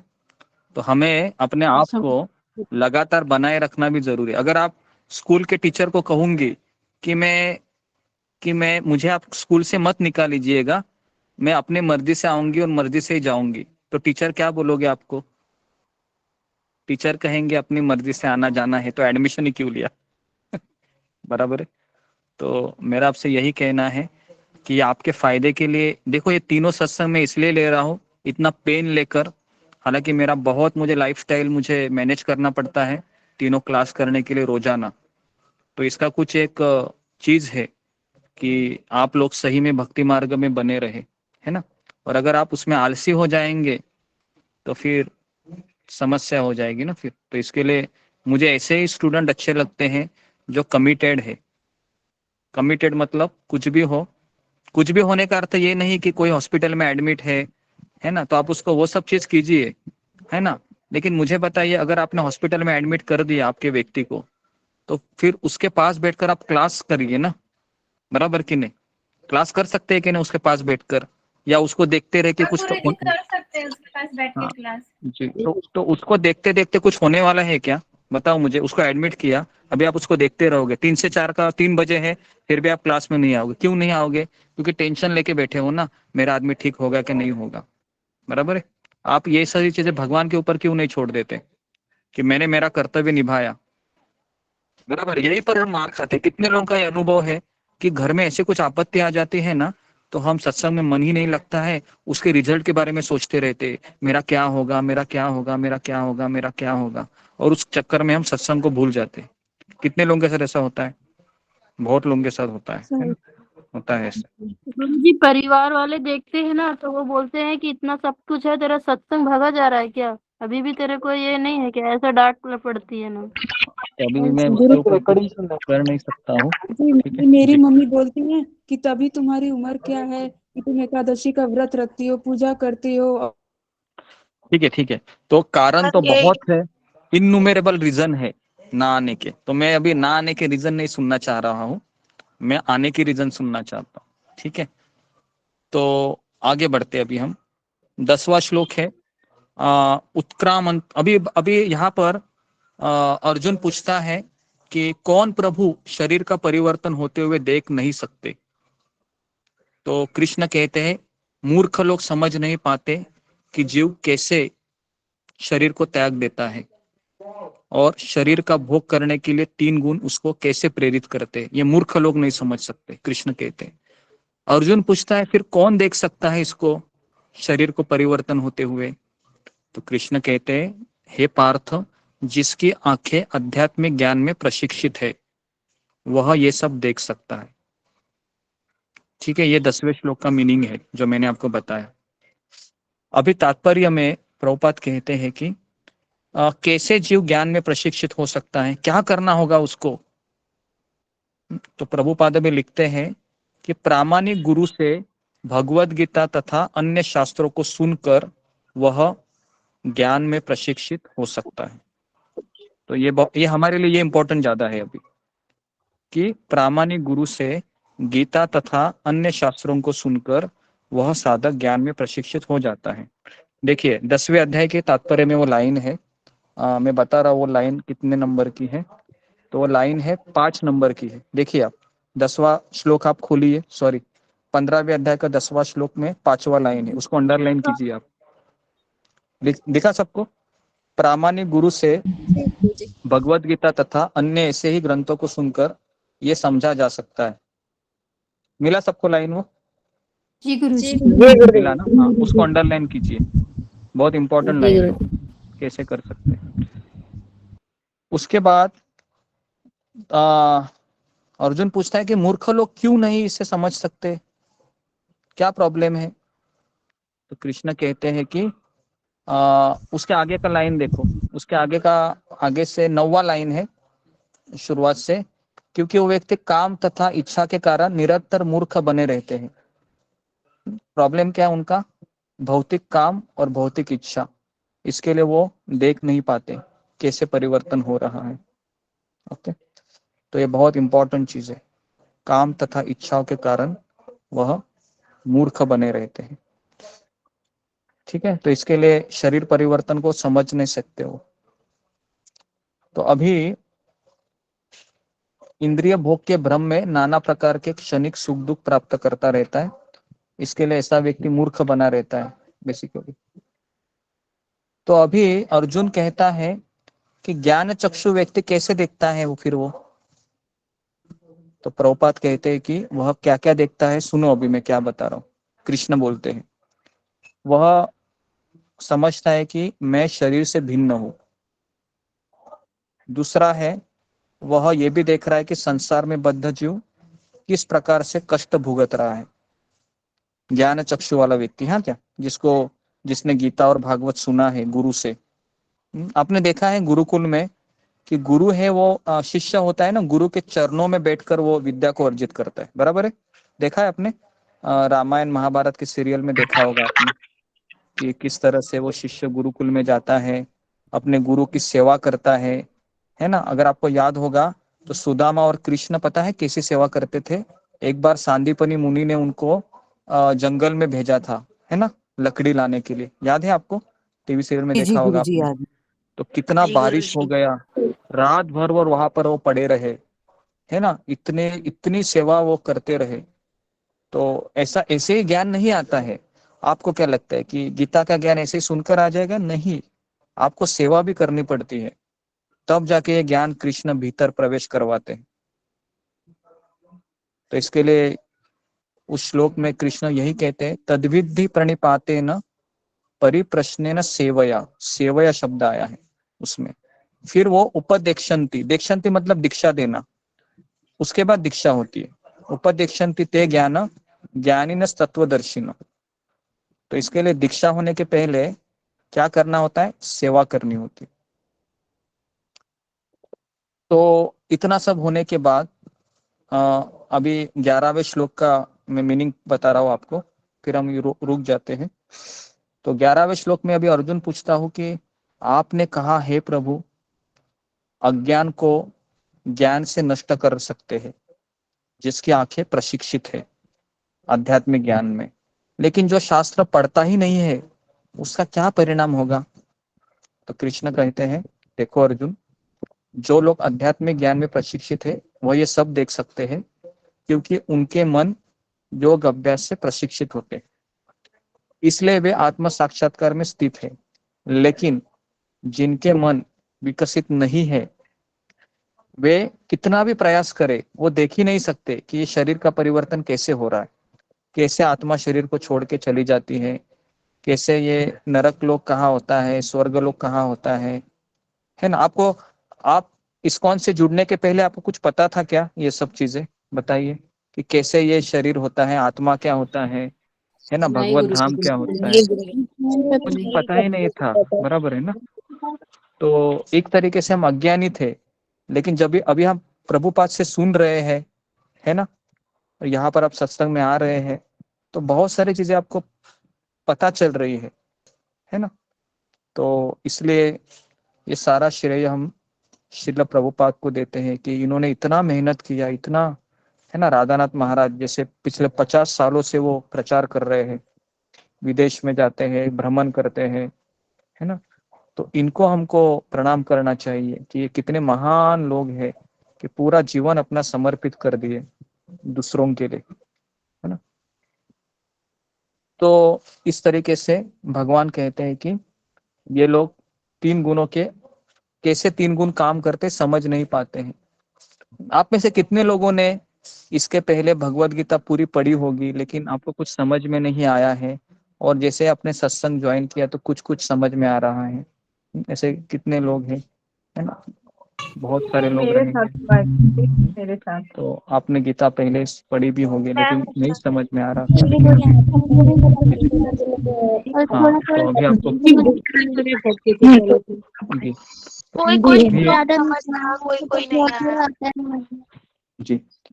तो इसके लिए ये बहुत जरूरी है कि हमें अधिकृत व्यक्ति से सुनना बहुत जरूरी है, जो खास करके गुरु शिष्य परंपरा से आता है। और सुनने के बाद भी हमें व्यक्तिगत जीवन में एक गाइडेंस होना भी जरूरी है कि ये भक्ति मार्ग में अगर मैं अचानक रुक जाता हूँ तो फिर मुझे क्या करना चाहिए। लोग क्या करते हैं, अपने मन से उसको सॉल्व करना चाहते हैं, और फिर वो 5 दिन 6 दिन आते नहीं है, और 8वें दिन मुझे फोन करते हैं कि गुरुजी मेरी 7 दिन माला ही नहीं हुई। समझ में आ रहा है? ऐसा बोलते हैं, 7 दिन मेरी माला ही नहीं। तो मेरा उनको कहना था, जिस दिन आपकी माला नहीं होती है ना, उसी दिन संपर्क करो, उसी दिन कहो कि कुछ मेरा एक्सीडेंट हो गया है। जिस दिन आपका माला नहीं होता है ना, 16 माला, समझने का कि मेरा एक्सीडेंट हो गया है। किसके साथ? माया के साथ एक्सीडेंट हो गया है मेरा, माया के साथ। अभी मैं क्या हो गया हूँ, मुझे टाके गिरे हैं माथे पे, है ना, मेरा ऑपरेशन अभी हो रहा है, तो कोई तो डॉक्टर आ जाइए ऑपरेशन कराने के लिए। समझ में आ रहा है ना? तो उसके लिए जिस दिन माला नहीं होती है, जिस दिन आप सुबह उठते नहीं है, समझने का कि मेरा माया के एक कार ने मुझे उड़ा दिया है और मेरा खून बह रहा है, और मैं अभी कैसे मैं उठ के माला करूं, हेल्प चाहिए, हेल्प हेल्प हेल्प हेल्प चिल्लाता है ना। तो हमें तभी हेल्प लेनी चाहिए। ऐसा नहीं कि 8 दिन हम ऐसे ही पड़े रहे सोच के कि हाँ ये घाव ठीक हो जाएगा, माया का घाव, है ना, और फिर 90 दिन आप फोन करेंगे अभी, तो क्या होगा फिर? अगर 8 दिन आपने ऑपरेशन ही नहीं किया माया के टक्कर का, तो वो घाव अधिक गहरा होगा या कम हो जाएगा? क्या लगता है आपको? बहुत गहरा होता जाएगा। अधिक गहरा हो जाएगा। गहरा हो हाँ, जाएगा तो गुरुजी। और तो इसके लिए जिस दिन आपका ऐसा होता है ना, तो तुरंत आपको संपर्क कीजिए। ओके, ठीक है। तो ये सब चीजें मुझे बतानी थी आपको। तो इसके लिए ये आज के जो हमारा जो ये है दिन का जो विषय है कि हमें ज्ञान चक्षु डेवलप करना चाहिए। ज्ञान चक्षु, इसके लिए हम पहला गुरु के लिए वंदना क्या करते हैं? ओम अज्ञान तिमिरांधस्य ज्ञानांजन। ज्ञानांजन मतलब क्या? ज्ञान चक्षु, बराबर है, उसको आप अंडरलाइन कीजिए। ज्ञानांजन का अर्थ क्या है? ज्ञान चक्षु। ज्ञानांजन शलाकया, शलाकया मतलब आंखें, शलाकया। चक्षुर उन्मिलितम, उन्मिलितम मतलब पहले मैं अज्ञान में था, अभी गुरु ने क्या किया है? काजल लगाया है यहाँ पर। कौन सा काजल है वो काजल है अध्यात्म रूपी काजल, शास्त्र का। अभी काजल लगाने के बाद क्या है? जब मैं देखता हूँ तो मुझे सही सही समझ में आ रहा है, बराबर है। तो ये किसका किसका ये कृपा है? या हमारा खुद का कृपा नहीं है। अंजन कौन लगाता है? गुरु। अंजन में खुद लगा नहीं सकता, वो गुरु लगाता है। जी, प्रामाणिक तो गुरु। हाँ, तो इसके लिए ऐसे गुरु को मैं वंदन करता हूँ, है ना। तो इसके लिए ये सारा श्रेय, है ना। अगर गुरु जी ये आपको व्हाट्सएप पे यहाँ डाल पर देंगे? हाँ, ये व्हाट्सएप पे डाल देंगे गुरु डाल जी? देंगे। हाँ, डाल देंगे। ये हमारे गीता में भी है, ये भगवत गीता के किताब में भी है ये श्लोक। ओम अज्ञानतिमिरान्धस्य पहले ही गुरुजी हाँ, वैष्णव भूमिका गीतों में में ही भी है गुरुजी, वैष्णव गीतों जी में। कई जगह पर है। आप इस श्लोक को याद कीजिए सभी लोग, क्योंकि ये प्रणाम मंत्र है। अभी आपको यहाँ पर भी कुछ अगर समझ में आता है मेरे से, तो ये सारा श्रेय है ये राधानाथ स्वामी महाराज को जाएगा। समझ में आ रहा है? इसमें मेरा कुछ श्रेय नहीं है, क्योंकि मेरे गुरु ने मुझे ये ज्ञान दिया है, इसलिए मैं इस ज्ञान को आपको बांट रहा हूँ। समझ में आ रहा है ना? तो उसके लिए मुझे कभी अहंकार नहीं छुएगा तब तक जब तक मैं सोचता रहूंगा कि ये सब राधानाथ महाराज की कृपा है, ये सब गुरु की कृपा है। उन्होंने मुझे दीक्षा दिए के ये सब मुझे उन्होंने प्रशिक्षित किया है, और इसलिए मैं आप लोगों को बता रहा हूँ, और आपके जीवन में भी परिवर्तन हो रहा है ना। तो इसलिए ये समझना बहुत जरूरी है कि हमें वो प्रार्थना बोलना चाहिए कि मेरे पास जो ज्ञान है उसका मैं अधिकारी नहीं हूँ, इसका अधिकारी मेरे गुरु है, राधानाथ स्वामी महाराज है। या फिर महाराज भी यही सोचेंगे कि मुझे यह ज्ञान प्रभुपाद जी से मिला, प्रभुपाद भी यही सोचेंगे मुझे यह ज्ञान मेरे गुरु भक्ति सिद्धांत ठाकुर से मिला। तो ये गुरु परंपरा ऐसी ही है, यहाँ पर कोई श्रेय नहीं लेता है। समझ में आ रहा है? यहाँ पर कोई श्रेय नहीं लेता है। भले ही मैं आपको कितना भी बताऊं और आप मुझे बोलोगे कि आपके कारण मेरा जीवन परिवर्तित हुआ, लेकिन मुझे क्या सोचना है कि ये ज्ञान तो मेरा है ही नहीं, मेरे माता पिता ने तो मुझे ये ज्ञान दिया नहीं, मेरे गुरु ने ये ज्ञान दिया है, तो ये सारा श्रेय गुरु को जाता है, इस तरीके से। ओके, तो यहाँ पर मैं रुकता हूँ।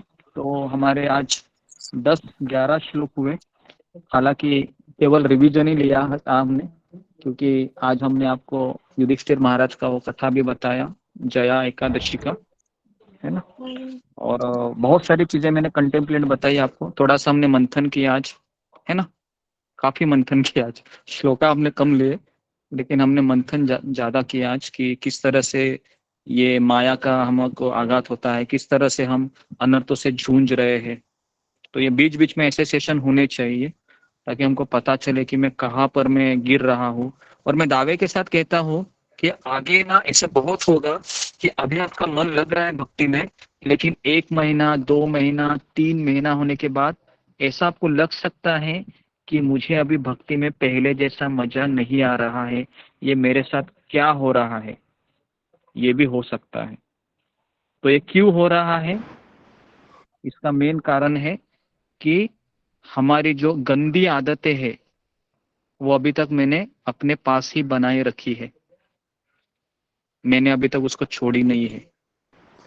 तो जब, और दूसरा चीज है कि हमारा अपराध का जो मेंटालिटी है कि अभी भी मैं वैष्णवों को रिस्पेक्ट नहीं कर रहा हूँ। इसके लिए मैं अब हमेशा यही कहता हूँ कि जब सत्संग में आप आओगे तो हमेशा प्रणाम करो, केवल ऐसे ही नहीं बोलो पंचांग प्रणाम पंचांग प्रणाम, आप झुको, है ना। जैसे मैं देखता हूँ कि 3-4 माता जी है जो मैं हमेशा देखता हूँ, प्रतिभा माता जी भी झुकती है, सुजाता माता जी है, जुम्मा गोराई माता जी है, सुषमा गोराई माता जी है, इनको मैंने देखा है झुकते हुए। लेकिन बाकी के लोगों को मैं यही देखता हूँ कि वो बोलते रहते पंचांग प्रणाम पंचांग प्रणाम। जैसे वो पता है ना, वो सैल्यूट करता है ना, ऐसे salute salute, yes sir yes sir yes sir. तो ऐसे नहीं होना चाहिए, आप झुकिए, क्योंकि झुकने से ही वो आएगा विनम्रता, बोलने से नहीं आएगा। तो आप एक्शन कीजिए, है ना। भले ही घर वाले, अगर आपको लग रहा है कि घर वाले हैं ये क्या सोचेंगे, तो फिर आप उस समय 2-4 मिनट के लिए दूसरे कमरे में जाइए मोबाइल लेके और फिर कीजिए, लेकिन कीजिए, बहुत जरूरी है, ठीक है। तो सुबह ये चीजें जाप मुझे के बाद मैं बताना। करती हूँ गुरुजी सारे लोगों को। हाँ, भले ही मैं नहीं देखा हूँ, कोई बात नहीं है, जो मुझे दिखाए मैंने नाम लिए हैं, लेकिन जैसे जैसे मुझे दिखाई देंगे मैं नाम सबके लेता रहूंगा। मैं चाहता हूँ कि हमारा हर एक शिष्य है, हर एक विद्यार्थी है यहाँ पर जो आ रहा है, वो पूरे गुणों के साथ अलंकृत हो, क्योंकि इतना आप कुछ सुन रहे हैं तो सुनने से ये हमारे एक्शन में भी उतरना चाहिए, और ये उतरेगा, मुझे पता है, क्योंकि जितना आप सुनोगे सुनोगे सुनोगे सुनोगे उतना आपका एक्शन भी होगा, है ना। लेकिन अंदर से आपको भी जोर लगाना है, ठीक है। तो सुषमा यहाँ माता पर जी से ही मैंने सीखा था। सुषमा माता जी से सीखे थे गुरुजी। हाँ, कई भक्त करते हैं, कुछ लोगों का मैंने नाम नहीं लिया है, लेकिन आप ऐसा मत समझिए कि आप नहीं करते हैं। तो आप इसके लिए ऐसा मत समझो कि गुरुजी को यही लोग दिखते हैं, हम तो दिखते नहीं है। तो ऐसा भी मत सोचिए, ठीक है। जी प्रभु जी, हम सोच रहे हैं हम क्यों नहीं दिखे गुरु जी को।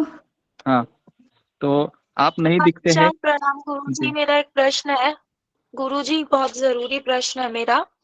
जैसे कि आपने आज के सत्र में बताया कि जैसे मनुष्य की पूरे जीवन की जो चेतना होती है और आखिरी में जो चेतना होती है उसके हिसाब से हमें वो योनि मिलती है बाद हाँ, में। क्या तो नाम है आपका? मेरा नाम जूही जूही। जूही, अच्छा, हाँ जी, ओके। पूरा लेकिन नाम क्या है? जूही शर्मा। ओके, जूही शर्मा, ओके। हाँ, तो हाँ, बोलिए। गुरुजी मैंने पढ़ा था कहीं, मतलब भागवत में ही, जो भरत थे उनका पूरा जीवन आध्यात्मिक था, पूरा जीवन। लास्ट में उनका मन एक मृग में लग गया, तो उनको फिर वही योनि मिली। लेकिन पूरे जीवन तो उनका आध्यात्मिकता, तो उन्हें लास्ट में ऐसा क्यों हुआ कि? क्योंकि वो भक्तों के संग में नहीं थे, जूही शर्मा जी। अच्छा, समझ में आया? एक इसका एक ही आंसर है। जिस दिन आपने भक्तों का संग छोड़ दिया तो कितना भी आप में वैराग्य हो, कुछ काम नहीं आएगा। हमारा वो क्या बोलते हैं उसको, टाइटाई फिश, पता है आपको?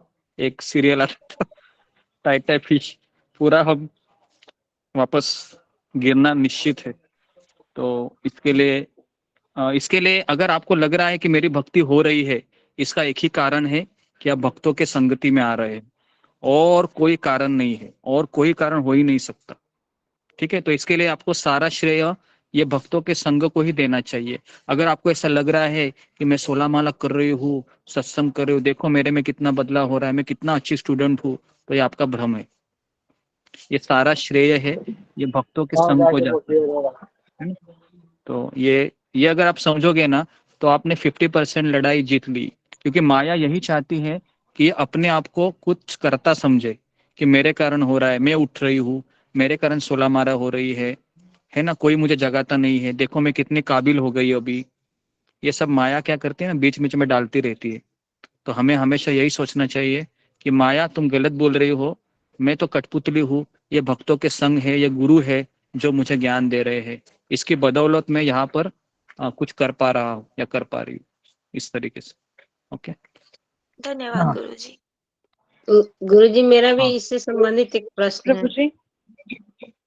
हाँ जी बोलिए। गुरुजी, मैंने अमरेंद्र प्रभु जी का एक लेक्चर सुना था, तो उसमें इसी से रिलेटेड वो एक श्लोक बोले थे कि अगर भक्त जिंदगी भर पूरा जीवन भक्ति करता है, माला करता है, भगवान को याद करता है, और अंतिम समय में वो उसका शारीरिक कष्ट होता है, कफ हो जाता है, वात हो जाता है, कान ये सब काम नहीं करता है, तो भगवान वो श्लोक का वो अर्थ मैं बता रही हूँ, मुझे श्लोक नहीं याद है। तो भगवान कहते हैं कि तो मेरा कर्तव्य बनता है उसके स्मरण में आकर मैं उसको याद दिलाता हूँ, स्मरण कराता हूँ। ये मैंने सुना है गुरुजी, तो इसका क्या मतलब है, ये थोड़ा एक्सप्लेन कीजिए। इसका मतलब ये है कि अगर आपने पूरी जिंदगी भर गुरु और कृष्ण को समर्पित हुए हैं और अंतिम दिनों में आपको ऐसी कोई बीमारी हुई कि आप भगवान का नाम ही नहीं ले पा रहे हो, तो उस समय भगवान कृष्ण उनके भक्तों को आपके अगल बगल में भेज देंगे।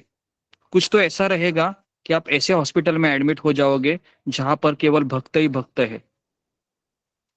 जैसा हमारे यहाँ पर मुंबई में भक्ति वेदांत हॉस्पिटल है, वहां पर जो लोग आईसीयू में एडमिट होते हैं ना, उनके लिए 24 घंटा कीर्तन चलता है, ताकि वो शरीर छोड़े तो कीर्तन सुनते सुनते भगवत धाम चला जाए।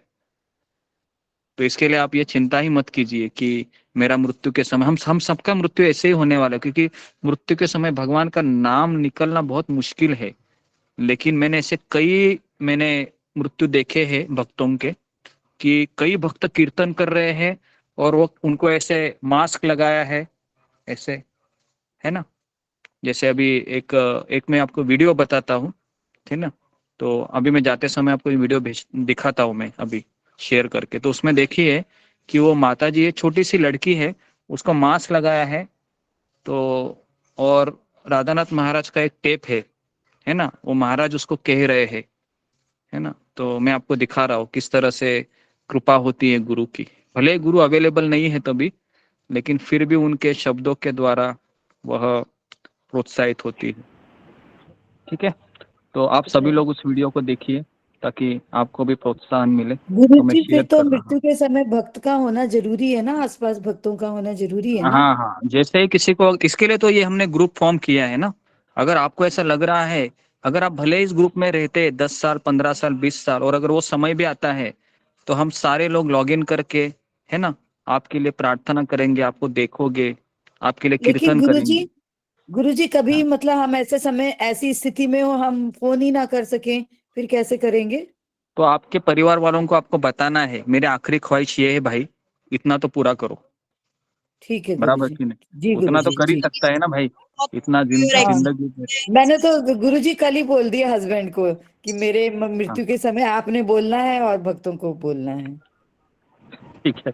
तो सब लोग इस तरीके से अपना अपना सेटिंग कीजिए कि एटलीस्ट उनको कहिए कि मैं आपसे कितना भी झगड़ा करती रहूं, है ना। इस तरीके से कभी मूड में रहेंगे ना तो बोल देना, ये नंबर इसको देखिए, है ना, इस नंबर को कॉल कीजिए, कोई आपातकालीन परिस्थिति आती है ना तो उतना मेरे लिए कीजिए।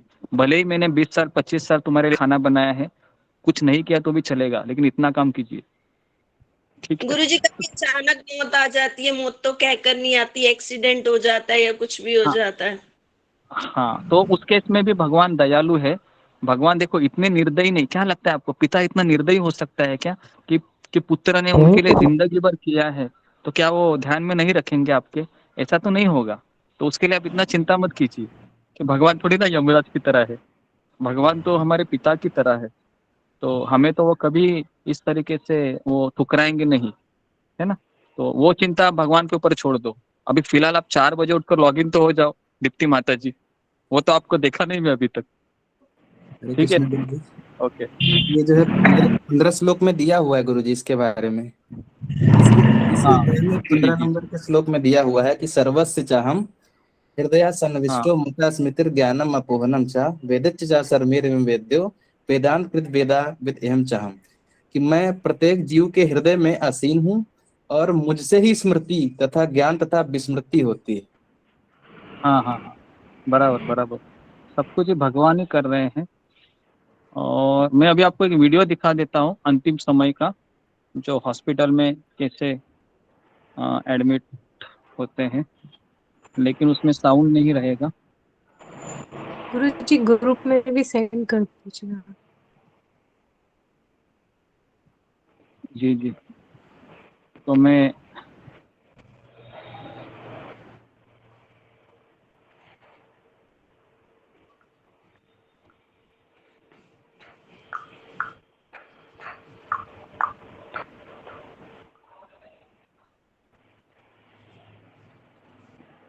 अरे हाँ,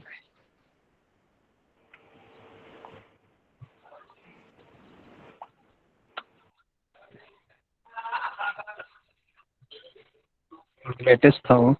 मीना कुमारी माता जी है क्या? गुरुदेव। हाँ, हरे कृष्णा प्रभु। हाँ, क्या नाम था उनका, वो माता जी का जो अभी रिसेंटली? नयन सुंदरी माता जी गुरुदेव। हाँ, नयन सुंदरी है क्या? जी, 3 पार्ट में पूरा था वीडियो गुरुदेव वो।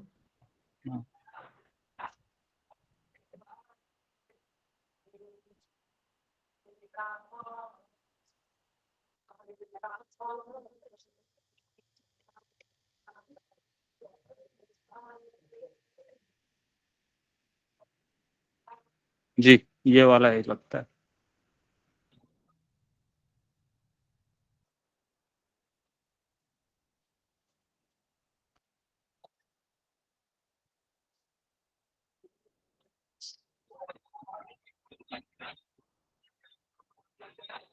जी, सबको दिख रहा है? जी गुरु जी। जी गुरु जी। गुरुजी।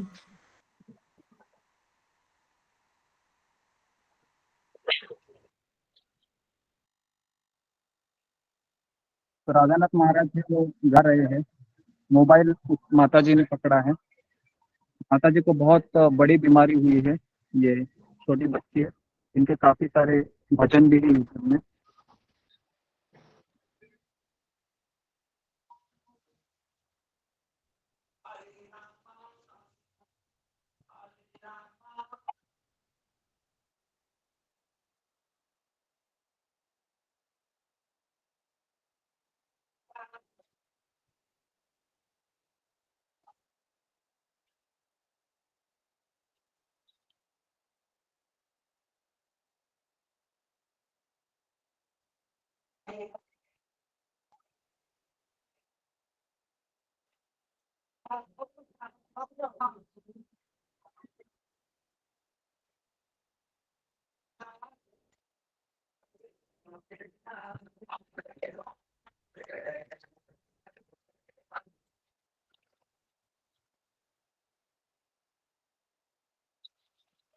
जी, तो आपने इसमें देखा होगा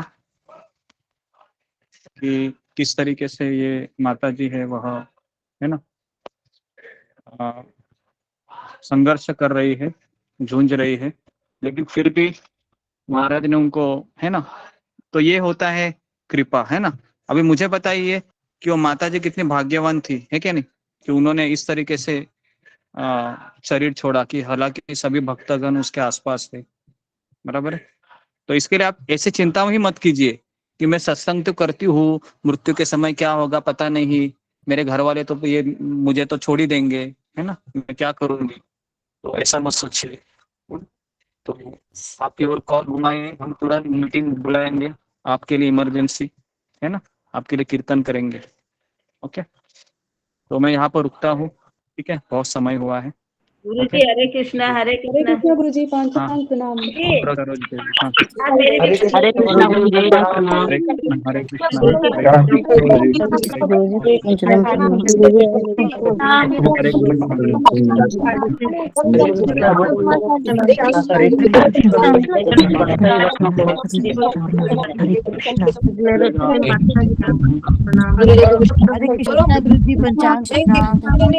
गुरु जी पंचांग प्रणाम। सभी हरे कृष्ण को पंचांग प्रणाम।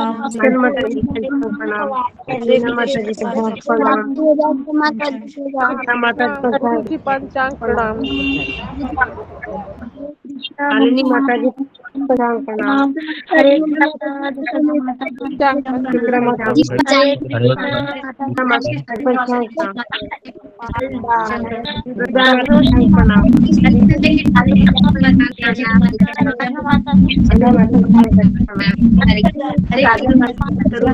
प्रणाम। सभी भक्तों को प्रणाम। मामुनी माता जी प्रणाम।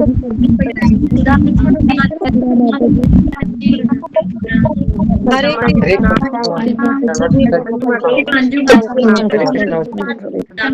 माता जी पंचांग प्रणाम। हरे कृष्णा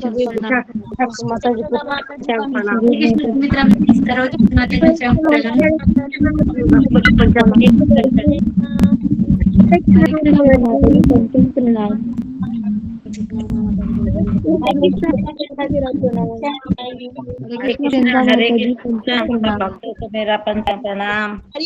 सुमित्रा माता जी पंचांग भक्त बहनों, मैं भी नहीं आ रखी हूँ, मेरी तरफ भी देखो आप लोग थोड़ा। यशोदा माता जी